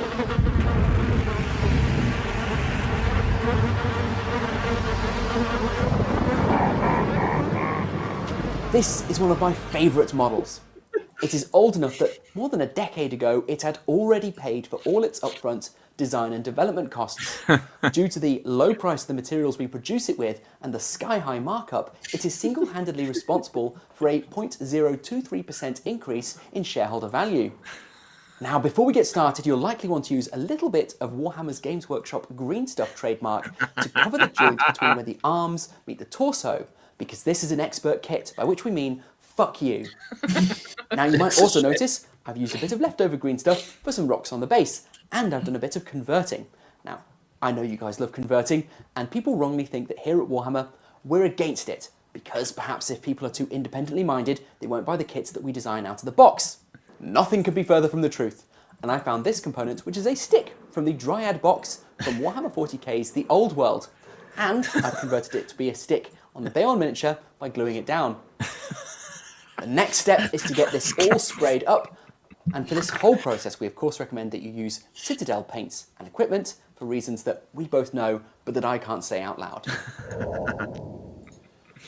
So as you can see, I'm starting with this deep ruddy red for the skin, and just take your time and do 2 thin coats. Don't you dare do 1 coat, you Remember to get all the recessed bits of the face, as we always say here on Warhammer TV. Don't forget to paint the canthers, the oral commissures, and the superior palpebra. They'll all make a world of difference. in the next steps. So now the skin's starting to come together, we're going to work up through the colour chain, focusing on smaller and smaller areas of highlight in order to build up that shape and volume. Coming in with a postscript here because I forgot to film myself saying to paint the trousers brown. Paint them brown. Then we're going to do the same old slapperoo, black on the boots. Cool, then we're going back to the trousers. So what I'm doing here to develop this highlight is just using lots and lots of little lines. And the reason for that is just to make life hard, really. Just to make things difficult, unpleasant, suck the fun out of things. Okay, so we're now done with the leathers. We're going to do the fun bit, in quotation marks, the axe head, the metal. Now, of course, you can just slap your favourite metallic paints on it, but if you really dislike yourself, you think life isn't quite bleak enough already, you can do non-metallic metals, which is what I'm going to try and do, and I'm going to do it with just 3 paints. Black, white, and grey. Okay, postscript here. I've just rushed through doing the metals because, well, I've only got a few minutes and let's face it, there's not really enough time. And also it was all blurry. So the bit that I really enjoyed and that I was most proud of was just a really massive waste of time, really. Okay, now we're just going to coat the miniature in a matte varnish. I'm using this Citadel matte varnish, which I've put in this AK Interactive Ultra Matte bottle just for a bit of fun, really. Right, with that done, all I have to do is paint the rim of the base. And oh no, one more thing! Nipples. What colour? I've not painted his nipples. I'm screwing up my pinks. Right. Whew, I'm glad we didn't forget this because, of course, people say that eyes on miniatures are really important and nipples are the eyes of the chest. So we need to get this right. So the first thing to do is to pick a pink. Just really making the nipples stand out. Now, with that done, all that's left to do is to paint the rim of the base, and then Bayon the Bear will be ready to take on Horus the Heresy Engine and his Traitor Legions Astartes.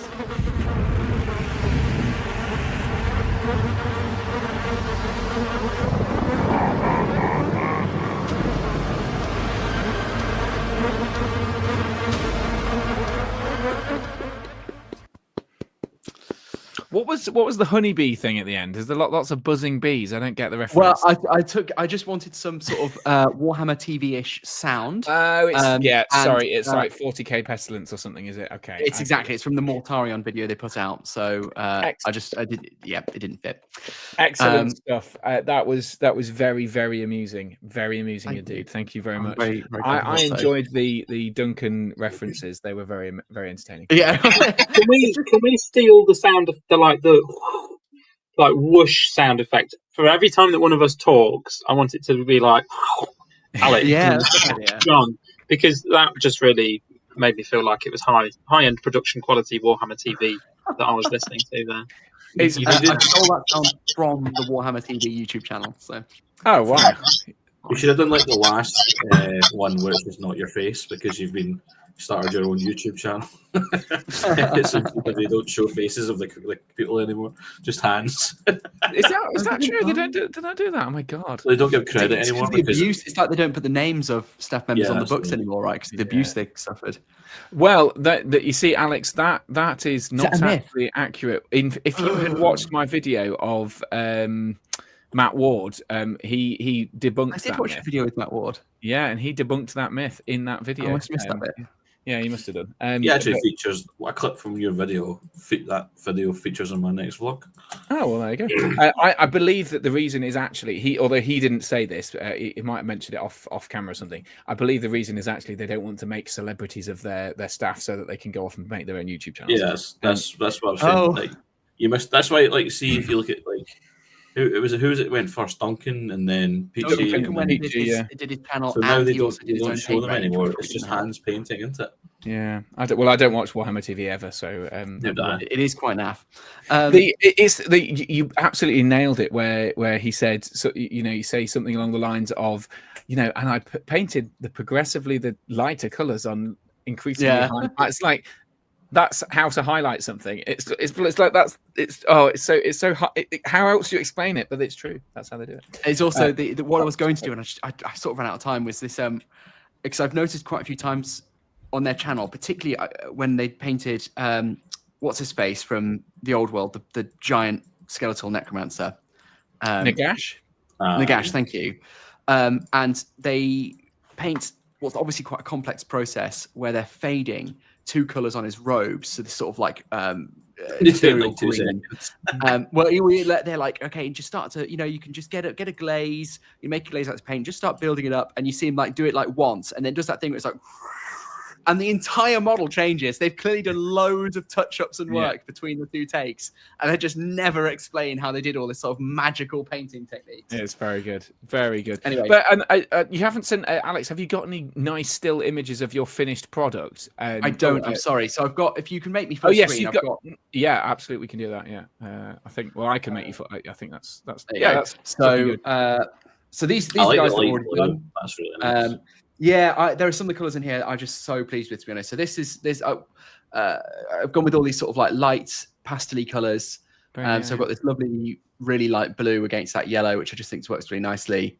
Really gorgeous model to paint, actually. Is that just glacial blue over a base color? No, it's not. It's it is hydro turquoise. And then I just mixed in white, and just so there's no wash in it at all. It's hydro turquoise, and then I just painted up from there. And then this, and I've been obsessed with. I never used to be a massive fan of Army Painter paints, but they do some fantastic, like really highly saturated colors. So that one is.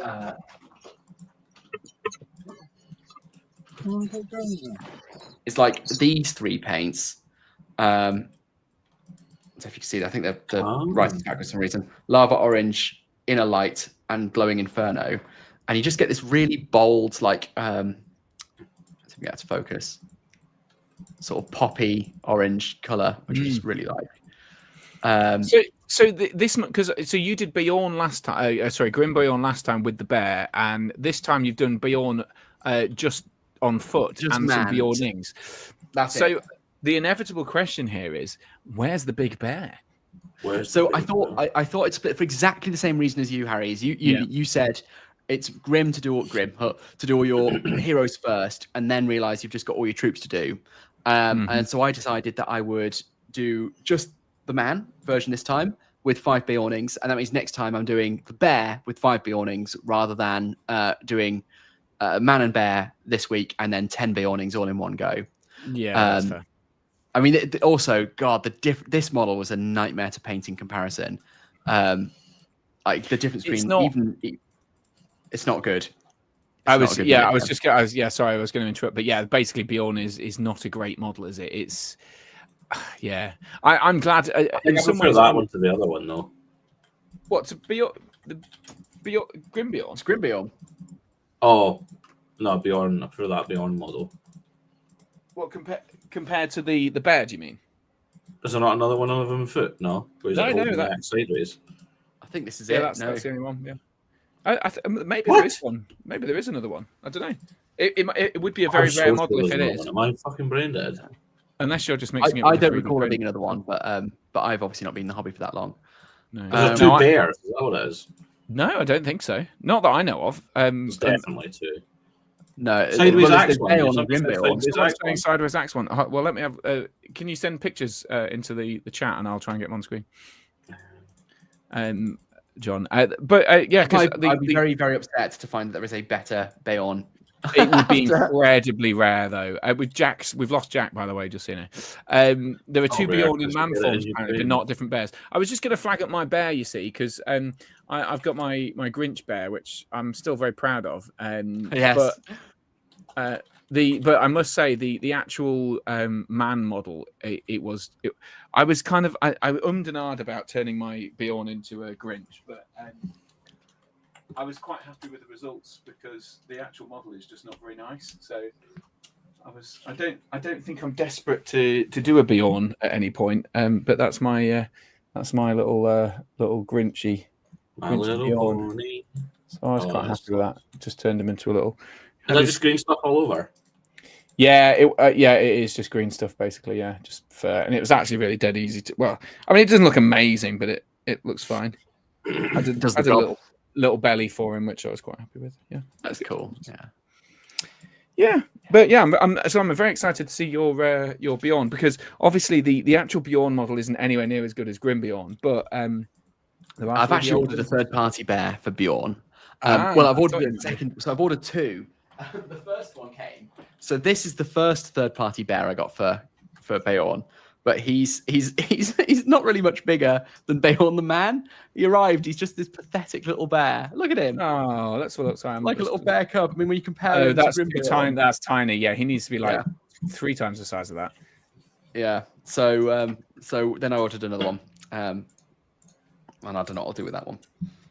Have you found that? Yeah. No, I do recognise that image now. You said it. Hold on. Let me just get it on screen for you. Sorry. What, my penis? Yep. I thought you'd recognise that. Hey, there it is. So yeah, that is a slightly better model, Jack. Sorry, Alex. Anything? Sorry, Jack's just. Yes, it is. But I hasten to add that will be very hard to come by. No, it's not. I could get you one for like a tenner. What, second hand or alternative? He's talking about from Ukraine, I expect. It's the answer to everything, really. I mean, yeah, that's a shame. GW being cunts, fucking, I don't care. Okay. Well, there you go. Other options are available. As well, it's about the context as well, right? You know, this is a very static pose, which is all right as long as the rest of your army is sort of static as well.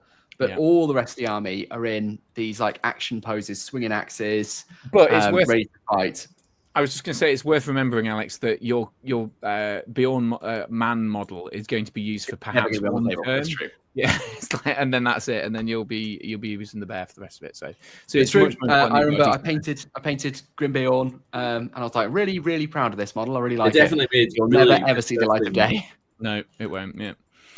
Lovely shot from Jack there. We can see Jack's cool. Face and the miniatures. Are you? I know you've been having some issues with your technology, Jack. You're muted still. Oh, there you are again. I muted myself. I'm trying to move some stuff away from the camera so I can actually see something. I've got all the base coats done and they're all out now, which is good. Oh, nice. Right, so I've been busy, and I've done all the foot ones as well, which is nice. So now coming in. Very nice. Getting ready to cake them in Agrax Earthshade, which is always fun. Always the way. I have been assembling horses. I've only got 2 left now to do. No, sorry, I've just done those 2, and I finished off the Haradrim Raiders as well. I need to string the bow there, which is a bit of a faff because I left the super glue downstairs. But I found that with my Harad, for some reason, I just fancied stringing the bows. So I've now made a rod for my own back by putting the strings on. But it makes such a difference. They look so much nicer when they've got a string on the bow, don't they? They do look really nice. Yeah. I do love like how they made back to Bjorn an interesting go on. Yeah. And dynamic rules element. Which do I want to be in bear form or should I change back? No, that's always bear form. Is there a downside to being bears other than apart from the base size? Like... Yeah. So I guess you can transform into a man briefly to get through a gap and then transform into a bear again. I guess you don't even use the model. You've got to be careful because obviously with Bjorn, I don't know. I think it's just his bear form has to charge if it can, right? So that's the downside, isn't it? Yeah. It should have been this but you can maybe regen or something. Yeah, I mean, presumably you could because it's only at the start of his activation if you can charge. So presumably you can do some cheeky things whereby you use your models to block off a path, but with enough for the man form to get through, and then scuttle out. So change into man form and scuttle out. I mean, presumably there are some games where he basically gets trapped because if it's like Maelstrom or something, you know, he ends up in combat before he has an opportunity to transform because he can't transform the turn he comes on because it's at the beginning of his activation, and then just basically gets stuck in man form for however long. That's what happened to me last time I played when I was playing Contest. Oh, there you go. And lost Wells, who lost the roll off the heroic move. He was then squishy man form and got completely shagged by goblins, and it was just shut down. That is rough. That is rough. Rob Keane, shout out to Rob Keane. He's just sent me this picture of his Grim Bjorn and the same 3D print you have, Alex. But it is at the correct scale. Up, considerably. And actually, it doesn't look bad. It's still not a perfect miniature though. It looks. The Grim Bjorn is the better bear, I think. Excuse me. That sneeze was waiting all that time, and it came out. There you go. That's the same Bjorn model that I used for my Bjornings, but Yeah, it's nice. I scaled him up a little bit, and I cut him where you can see there's like a bit of a line between his chest and his belly. I sawed through that, packed it out with tinfoil, and then putted it, and it was a huge task. So if you're not that confident with sculpting, I wouldn't advise it. But I stretched him because I found that he basically looked like a little round teddy bear, and it just made me think of Winnie the Pooh. Like Winnie the Pooh kind of bear, yeah. He's got a little pouch. Yeah, he looks very cuddly. Yeah, so I sort of stretched him and gave him that sort of like, bears are weird. They've almost got like abs. They're like, bears with different stones. Yeah, I stretched him and made him. I think it made him look a little bit more ferocious than an added face. Have you got? Make this one. Sorry, I was just going to say, if Jack has a picture of that somewhere, just pop it in the chat, and I can try and flag it up. But, yeah, go on, Alex. What were you going to say? Whack that picture back up. Yeah, it's just me. Yeah, okay. It's just because it's because Jack's dropping out because he's using. Looks a little bit like he's playing the drums. You could put a set of bongos under there, couldn't you? Yeah, you could put a set of bongos under them. You could get the troll drummer, but exactly that, and just have him packing away at them. That'd be good. Very good stuff. Look, we've got a bit of face action from everyone now. Well, there you go. Look. I think that's kind of the long and short of it with our stuff. We'll wait until Jack's managed to find that picture if we can. But I'll dip into the comments. It's really keen to. I'm really happy that we've all managed to achieve as a substantial amount of hobby this month. Really excited to see Jack's heroes. That Royal Guard that we saw earlier looked absolutely sick. So particularly the shield. I don't think we all got a chance to compliment it, but the shield looks ace. I love the split on the shield, which looks really cool. Yeah, that's nice. So I'm looking forward to seeing the rest of the hero. That's not your Grimboil. I'm sorry. Your Bjorn looks amazing. Alex, the non-metallic metal, we didn't really give a chance to compliment it, but the non-metallic metal on the axe is absolutely fantastic. So appreciate top work on that. No, it's very good. I mean, I know you sort of made a joke. Your videos are excellent jokes, but they're disguising the fact that you've got some incredible hobby going on there as well, which is what it's all about. So it's really good. And Jack has just sent me this. Let me see. This is not a painted version, I gather, but look at that. So he's used the same model. And it does, and with all the arrows in it, it does make a lot of difference. So a little bit of twiddling. It does make a lot of difference. And you've given him the sort of sideburns thing the actual Beyond model has. Very good. Yeah, that's top notch. Well spotted. Yeah, really, really nice.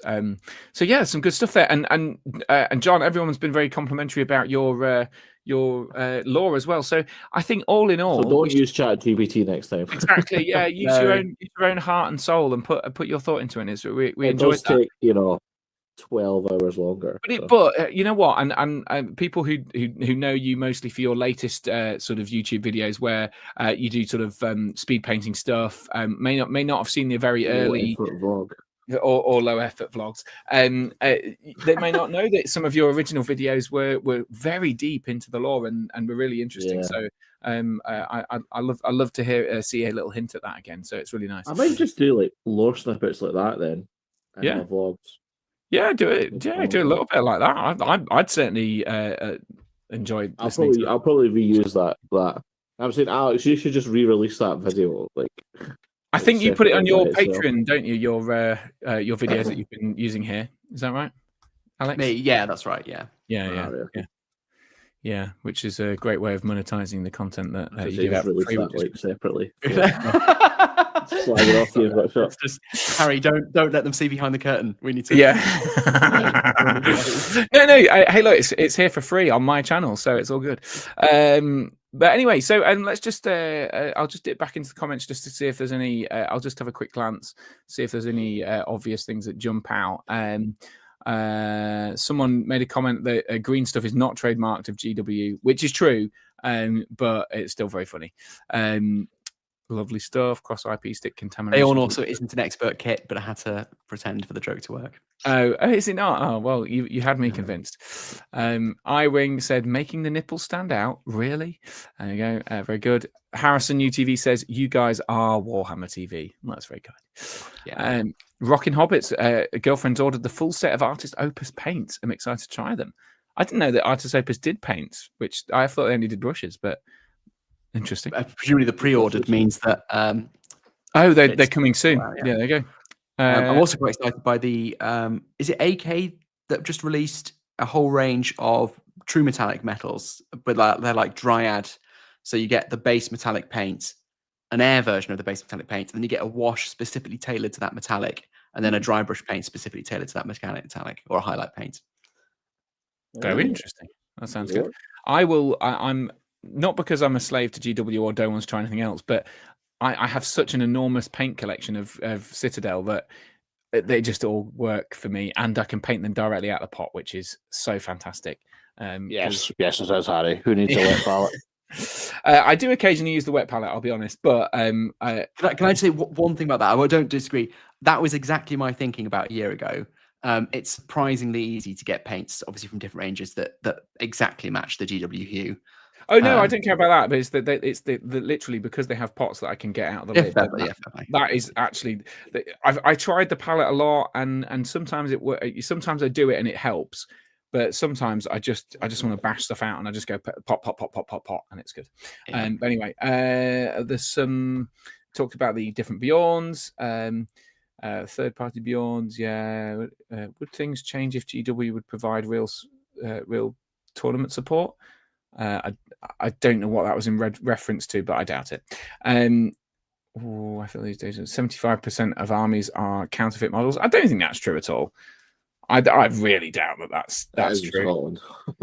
Maybe some places you have a high percentage, but I mean I suppose I'd never know, but I don't think it's that hard to get. It's always been the case that people have bought secondhand or like. Or not secondhand, 3D printed or proxies or whatever. I remember back when I was a kid, people were buying like proxy stuff, and I can't remember what they were called, but they're like 40k orcs or something. It's just always going to be the case. I don't really, it doesn't bother me. So, yeah, kind of that's it. So, what happened to the Siege video? Here we go. John and Alex played a Siege, and we didn't see it. Alex is still not fucking in it. Yeah, you've got an Imps video coming, haven't you? I've been waiting for that. Gathering will be coming first. Imps slash 7 Stones video. Well, yeah, I was going to say. No, Imps from I think it was 2.5-3 years ago that you guys interviewed me. Still waiting for it. I wasted a lot of time with you guys.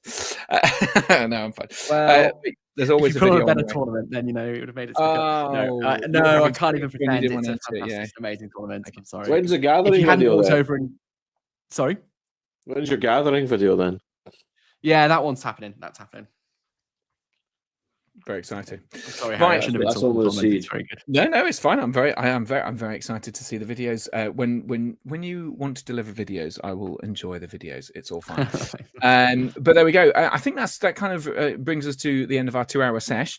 We shall try and do one. I do have some lists if you want to look at them. If you can. Be you know what? What army list? Well, we can have a quick gander. Well, I feel like we might end up getting lost in army list then, but I need to be gone by 10, unfortunately. Okay, right. Well, let's do them. Let's save the lists till next time, because actually it's fine, because next time we'll probably wanting to be talking about the league finale, which is where I'm hoping to take my 1,000 points of Harad. It'll probably be after the league finale. Maybe even in the very, very close to the Christmas or something like that, but I'm not sure. We'll have to work out. We can have like a festive edition, probably in mid to late December. And I'm hoping at some point we're going to actually meet up and pit our armies against one another. That's each other. Play games. Yeah, well, that was the original intention. So I think realistically, that's probably going to happen in the new year. But who knows? Who knows? We can certainly have a final, sort of not final stream, but another stream in December, and then in the new year, maybe we can do something where we all meet up and play some games, which would be very exciting. But in the meantime, we've got another 200 points of stuff to go. Just quickly running around the. Just start another one and do another army. Yeah, just do another army and just keep it going. Let's go around the houses. What are you guys painting next? John, what are you painting next? I'm going to get. He's just muted himself. You just muted yourself because you picked up your phone. Yep. I want to say everything. 21 canned guys, but my new job starts on Monday, and I don't know how intense it's going to be. Okay, fair. Well, You you've know, got you do know Monday's tomorrow, right? Next Monday. Okay, fine. Yeah, just The- make sure you hadn't forgotten. The Have you got? 24th. I'm excited. So you got you said a blue wizard, and you've got. Are you going to have any Candish Kings or anything like that in it? Well, I don't. I want to have Candish Kings, but I want them on horses. But for some reason, the horse option has been left out. I think Can't that's take a because, Candish King and a horse I anymore. think that's because the new GW overlords decided that if you can't buy the miniature for it, then you can't have it. Yeah, but there's other no miniature models. There are some, yes, because they're So crap. that's just because it was- bollocks. But it was very inconsistently done, so remember that. Yeah, so it's pissed me off. Like when that came out, that made me want to change from Canada, but oh well. Yeah. So I might just do some cool converted work and have like what if I said to somebody at a friendly game, do you mind if I swap my yeah, king no and one's gonna- chariot? It's only Well, it's only at the very highest of tournaments, and I'm not even convinced Which that I'm many- not taking my can to, so No, I was going to say even at 80-point kind of tournaments, just friendly local tournaments. If you said, "Oh look, I'm going to take a king without a chariot. I'm going to just buy him a horse for 20 points." I just love the can't see idea many of the full look of just full cab. everything horses. Yeah, that'd be really cool. Yeah. So that's what you're painting next. Are you going to paint a blue wizard? Is it going to be a kind of I've converted? got blue one wizard? somewhere. I need to find them. All right, okay. There's a picture, and amongst all the clansmen because he Very fought exciting. for Lamadon in a tournament. My God, Alex, what is wrong with I your know. batteries? It's not the battery, it's the power supply. I ballsed up, dodgy. basically. Fair enough. Alex, what you painting next? I think you said Bear and Beyonds. Is that right? Yeah, the bear and 5 more Bjornings. And that would be me Fabulous. 600 points. Jack? Also, is anyone picking up? We should have said, sorry, we could do around the houses. Is anyone picking anything up from the made to order going up next weekend? Oh yeah, I'd completely forgotten about that. No, I already have everything. The Bill the fair Pony play. is, with Sam with the Carrot's a great model. I would highly recommend you get that if you don't already have it. And but I think was it the Twilight Ring Raids? I think I spent a lot of money on them when I bought them, so they're well worth picking up. They're pretty cool. Yeah, I'm thinking about getting that Gandalf. I quite like that Gandalf. Which Gandalf is it? Is that made to order? Yeah, it's made to order next weekend. Did they confirm it on Warcom? Or was it just on the It's on Facebook? Is it good? Is it shite? It's on community. I have not it's read got that. North It's stuff. the first time in ages I've not seen that. There's the casualties, which I'm not interested in. There's some orcs I'm not interested in. The Twilight Raiders, who I think are awesome. Bill and Sam with Carrots, which is an at 100% must buy. Gandalf, he's pointing and he's got a stick in his Here we right go. hand. I can tell you what. Rather than you trying to describe them, I'll just share the screen because I've got the article. Sounds like a better idea. It does, doesn't it? Right, here we go. So we've got Frodo and Arwen, which is a great idea. I already have one. In fact, I had two because I converted one to have Glorfindel riding it, which was awesome. That's cool. Yeah, it is cool. Although I later found when I was actually rereading the passage, having started chopping the model up, that Glorfindel never rides with Frodo on there. He just basically puts Frodo on Asphalot, which I'd completely forgotten about when I was doing the conversion. But it was still cool anyway. Then we've got the Gandalf, which is a nice Gandalf. I don't recognize that one. That's a lovely Gandalf. I think I might pick that Gandalf up. Actually, I hadn't spotted that. I definitely don't own that one. So It's like the first ever Hobbit one, I believe. Well, it can't be Hobbit era because it's got the staff that's the with the old Radagast staff that's because in the Hobbit he's got a different staff, hasn't it, until it gets broken. So it must be a late, very, very, very late Gandalf the Grey, but I can't think why. Maybe It's for Legions of Flamecast, Middle-earth. though. Yeah, maybe it was for Legions of Middle-earth or something. In the late, Okay. but yeah, it could be. Yeah, it could be for Hobbit, but maybe it's the end of the Hobbit where he's already got Radagast's thing, but it's got a little white rock in it, right stone for the light. So I'm not sure that's. But who knows? Who knows? Anyway, we've got Bill the Pony there as well with Sam and the carrot. That's cool. It's a gate Sam. Sorry, go back a second. Yeah, is that meant to be Sam's face? It's very bad, isn't it? It's a very, very bad face. I think that it doesn't look quite that bad on the model, although I do recall it's not great. It's not great. Okay. But it's the carrot is the winning. I know. That's all you get it for, isn't it? It's just the fact it's got. Yeah, agreed. Yeah. We've got the Twilight Ring Raids. They're really cool. But why have they never made full 9? Peter Jackson's cameo with the carrot. That model would sell like hotcakes. Yeah, and it's because Because there's the bosun, the Peter Jackson bosun from the Corsair range, who Of is course there is, yeah. cool. But yeah, you're right. Mate, I think go on. I was definitely done the Twilight Ring moves 3 times already. Yeah, they have. And they also did the Moran and Orcs once before. And these, I must say, they look really static, but they're really nicely detailed models. They're very easy to paint. They're very easy to paint. They're really nice. I get a couple of them. Yeah, I think they're worth just to getting. change up the look, because I don't think I ever got any of them. Well, I did, but I lost them. And they're really handy as well, because spears and shields are actually really good for Morans as well. So it's nice to have a few extra ones of those that like mix things up. Was that live Saturday? Was it Saturday? Did you say, Alex? Oh, it's Must on be, here. yeah. It's under preview, so it'll be next Saturday, the 22nd November until 8 a.m. the 1st of December. So yeah, and they may take 180 days to ship, which is always nice. So if you're in a rush, then don't get them. It's nice when you forget about them though, and then you get a notification. It's like, oh yeah, yeah, and you've got a casualty box coming. These are really nice. The casualties are really good for objective markers and stuff. I might get that actually, and just use like blue tack. Yeah.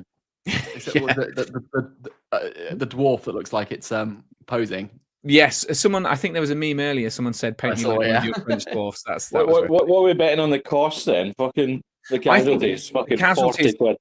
No, I vaguely remember them being 20 quid last time, which is still I'm going to say 40 quid this time. I think because there's 3, 6, 8 models, and they're all very flat and cheap to make. They should not be more than 20 quid. But if they are, they should not be. They probably shouldn't be more than 10 quid, really. But interesting. It's quite a good selection, actually. I think that's not bad. It's a real mishmash, though. What's the theme there? Yeah, usually it's sort of like around a theme, isn't it? This time they're just like, oh, well, just pump some shit out. What have we got left over from last time that we couldn't be able to... Yeah, maybe it's that. There's a vague theme that's like fellowship, all the road to Riven, like kind of the road from the Shire to Rivendell, isn't it? And then Moranans. And then random Moranans and some dead people. But I don't know. Maybe they're Angmar Moranans. Maybe. Although Moranan doesn't literally means the black gate. Be an oxymoron. Yes. But yeah, anyway. Exciting. Wasn't that Gandalf released a War of the Ring expansion? Maybe that's where it is. That's I think that makes more sense than what we're saying. We've got Alex's hand now. Thank you. Lovely. There we go. I think that's everything. I think that's it. Thanks everyone for joining us once again, Jack. It's been a pleasure. Thanks for persisting with me muting you every so often, but the sound. Sorry for the technical shite that comes as part of my package. Me and you both. It's a package. Nice package. Yeah, nice package from Jack. Thanks very much to John for making everyone feel slightly ill by moving around constantly during the stream. and to Alex for having a camera that doesn't work for half the time, which is even better. But there we go. We managed. We got through the whole 2 hours, and I'm looking forward to seeing everyone's next army. I'm guessing, Jack, that you might have finished everything of yours, right? No. I've got all the base. I'm just spinning around. I've got all the base colours down and got an aggro swash on them. Right. No, what I mean is for the next stream, you probably will have finished. What I want to have finished everything. Yeah. I certainly want to have all the Royal Guard finished. That should be a shoe-in. I would like to have at least the base colours and washes done on the characters, but I'm not going to rush them because they're really nice kits, and I want to make sure they look nice. I totally agree. Yeah, and you've got a big tournament to run in about 3-4 weeks' time. So I'd imagine that you'll certainly in the week running up to that, you'll have not have any time to paint. But I on the other hand, I'm going to be painting a chieftain and a hornblower, and I don't know how many Haradrim warriors. I've got a lot of Haradrim warriors, and I absolutely. How many do you need for 1,000? Well, I've got a Mummock, so I don't need quite as many. I already have the Mummock, which is perhaps cheating a little bit, but I might repaint my second Mummock in the blue, the sort of blue and purple scheme, just so that I've actually done some painting, because I've always hated my second Mummock. It doesn't look very nice. It's a bit secondhand. But who knows? If I have the time, I might even paint another Mummock. Who knows? Because that would be fun. But I want the War Leader for my army because he's 400 points. So that fills out the army, and the war leader's awesome. So I can't wait to bring the Harad. But I think, let me have a look at my army. I've got. We did say we weren't going to talk about armies. In January's episode, we'll be doing 1,500 points. Yeah, well, we can do new armies. We can do whatever you want, but we'll get there eventually. Anyway, I can't find the list, but it doesn't matter. Anyway, right, that's it. So thanks so much. Everyone, check out the Entmoot podcast. There should be a new episode next week. Alex will produce a Battle Camper video in the next 2 months. John is doing another video in the next week or so, and Jack is blogging like mad. So check it all out. It's going to be ace. I will put a link to the everyone's stuff down in the description below. But in the meantime, thanks very much for watching, everyone. Until next time, boo-rah rum. Woo! Boo-rah rum.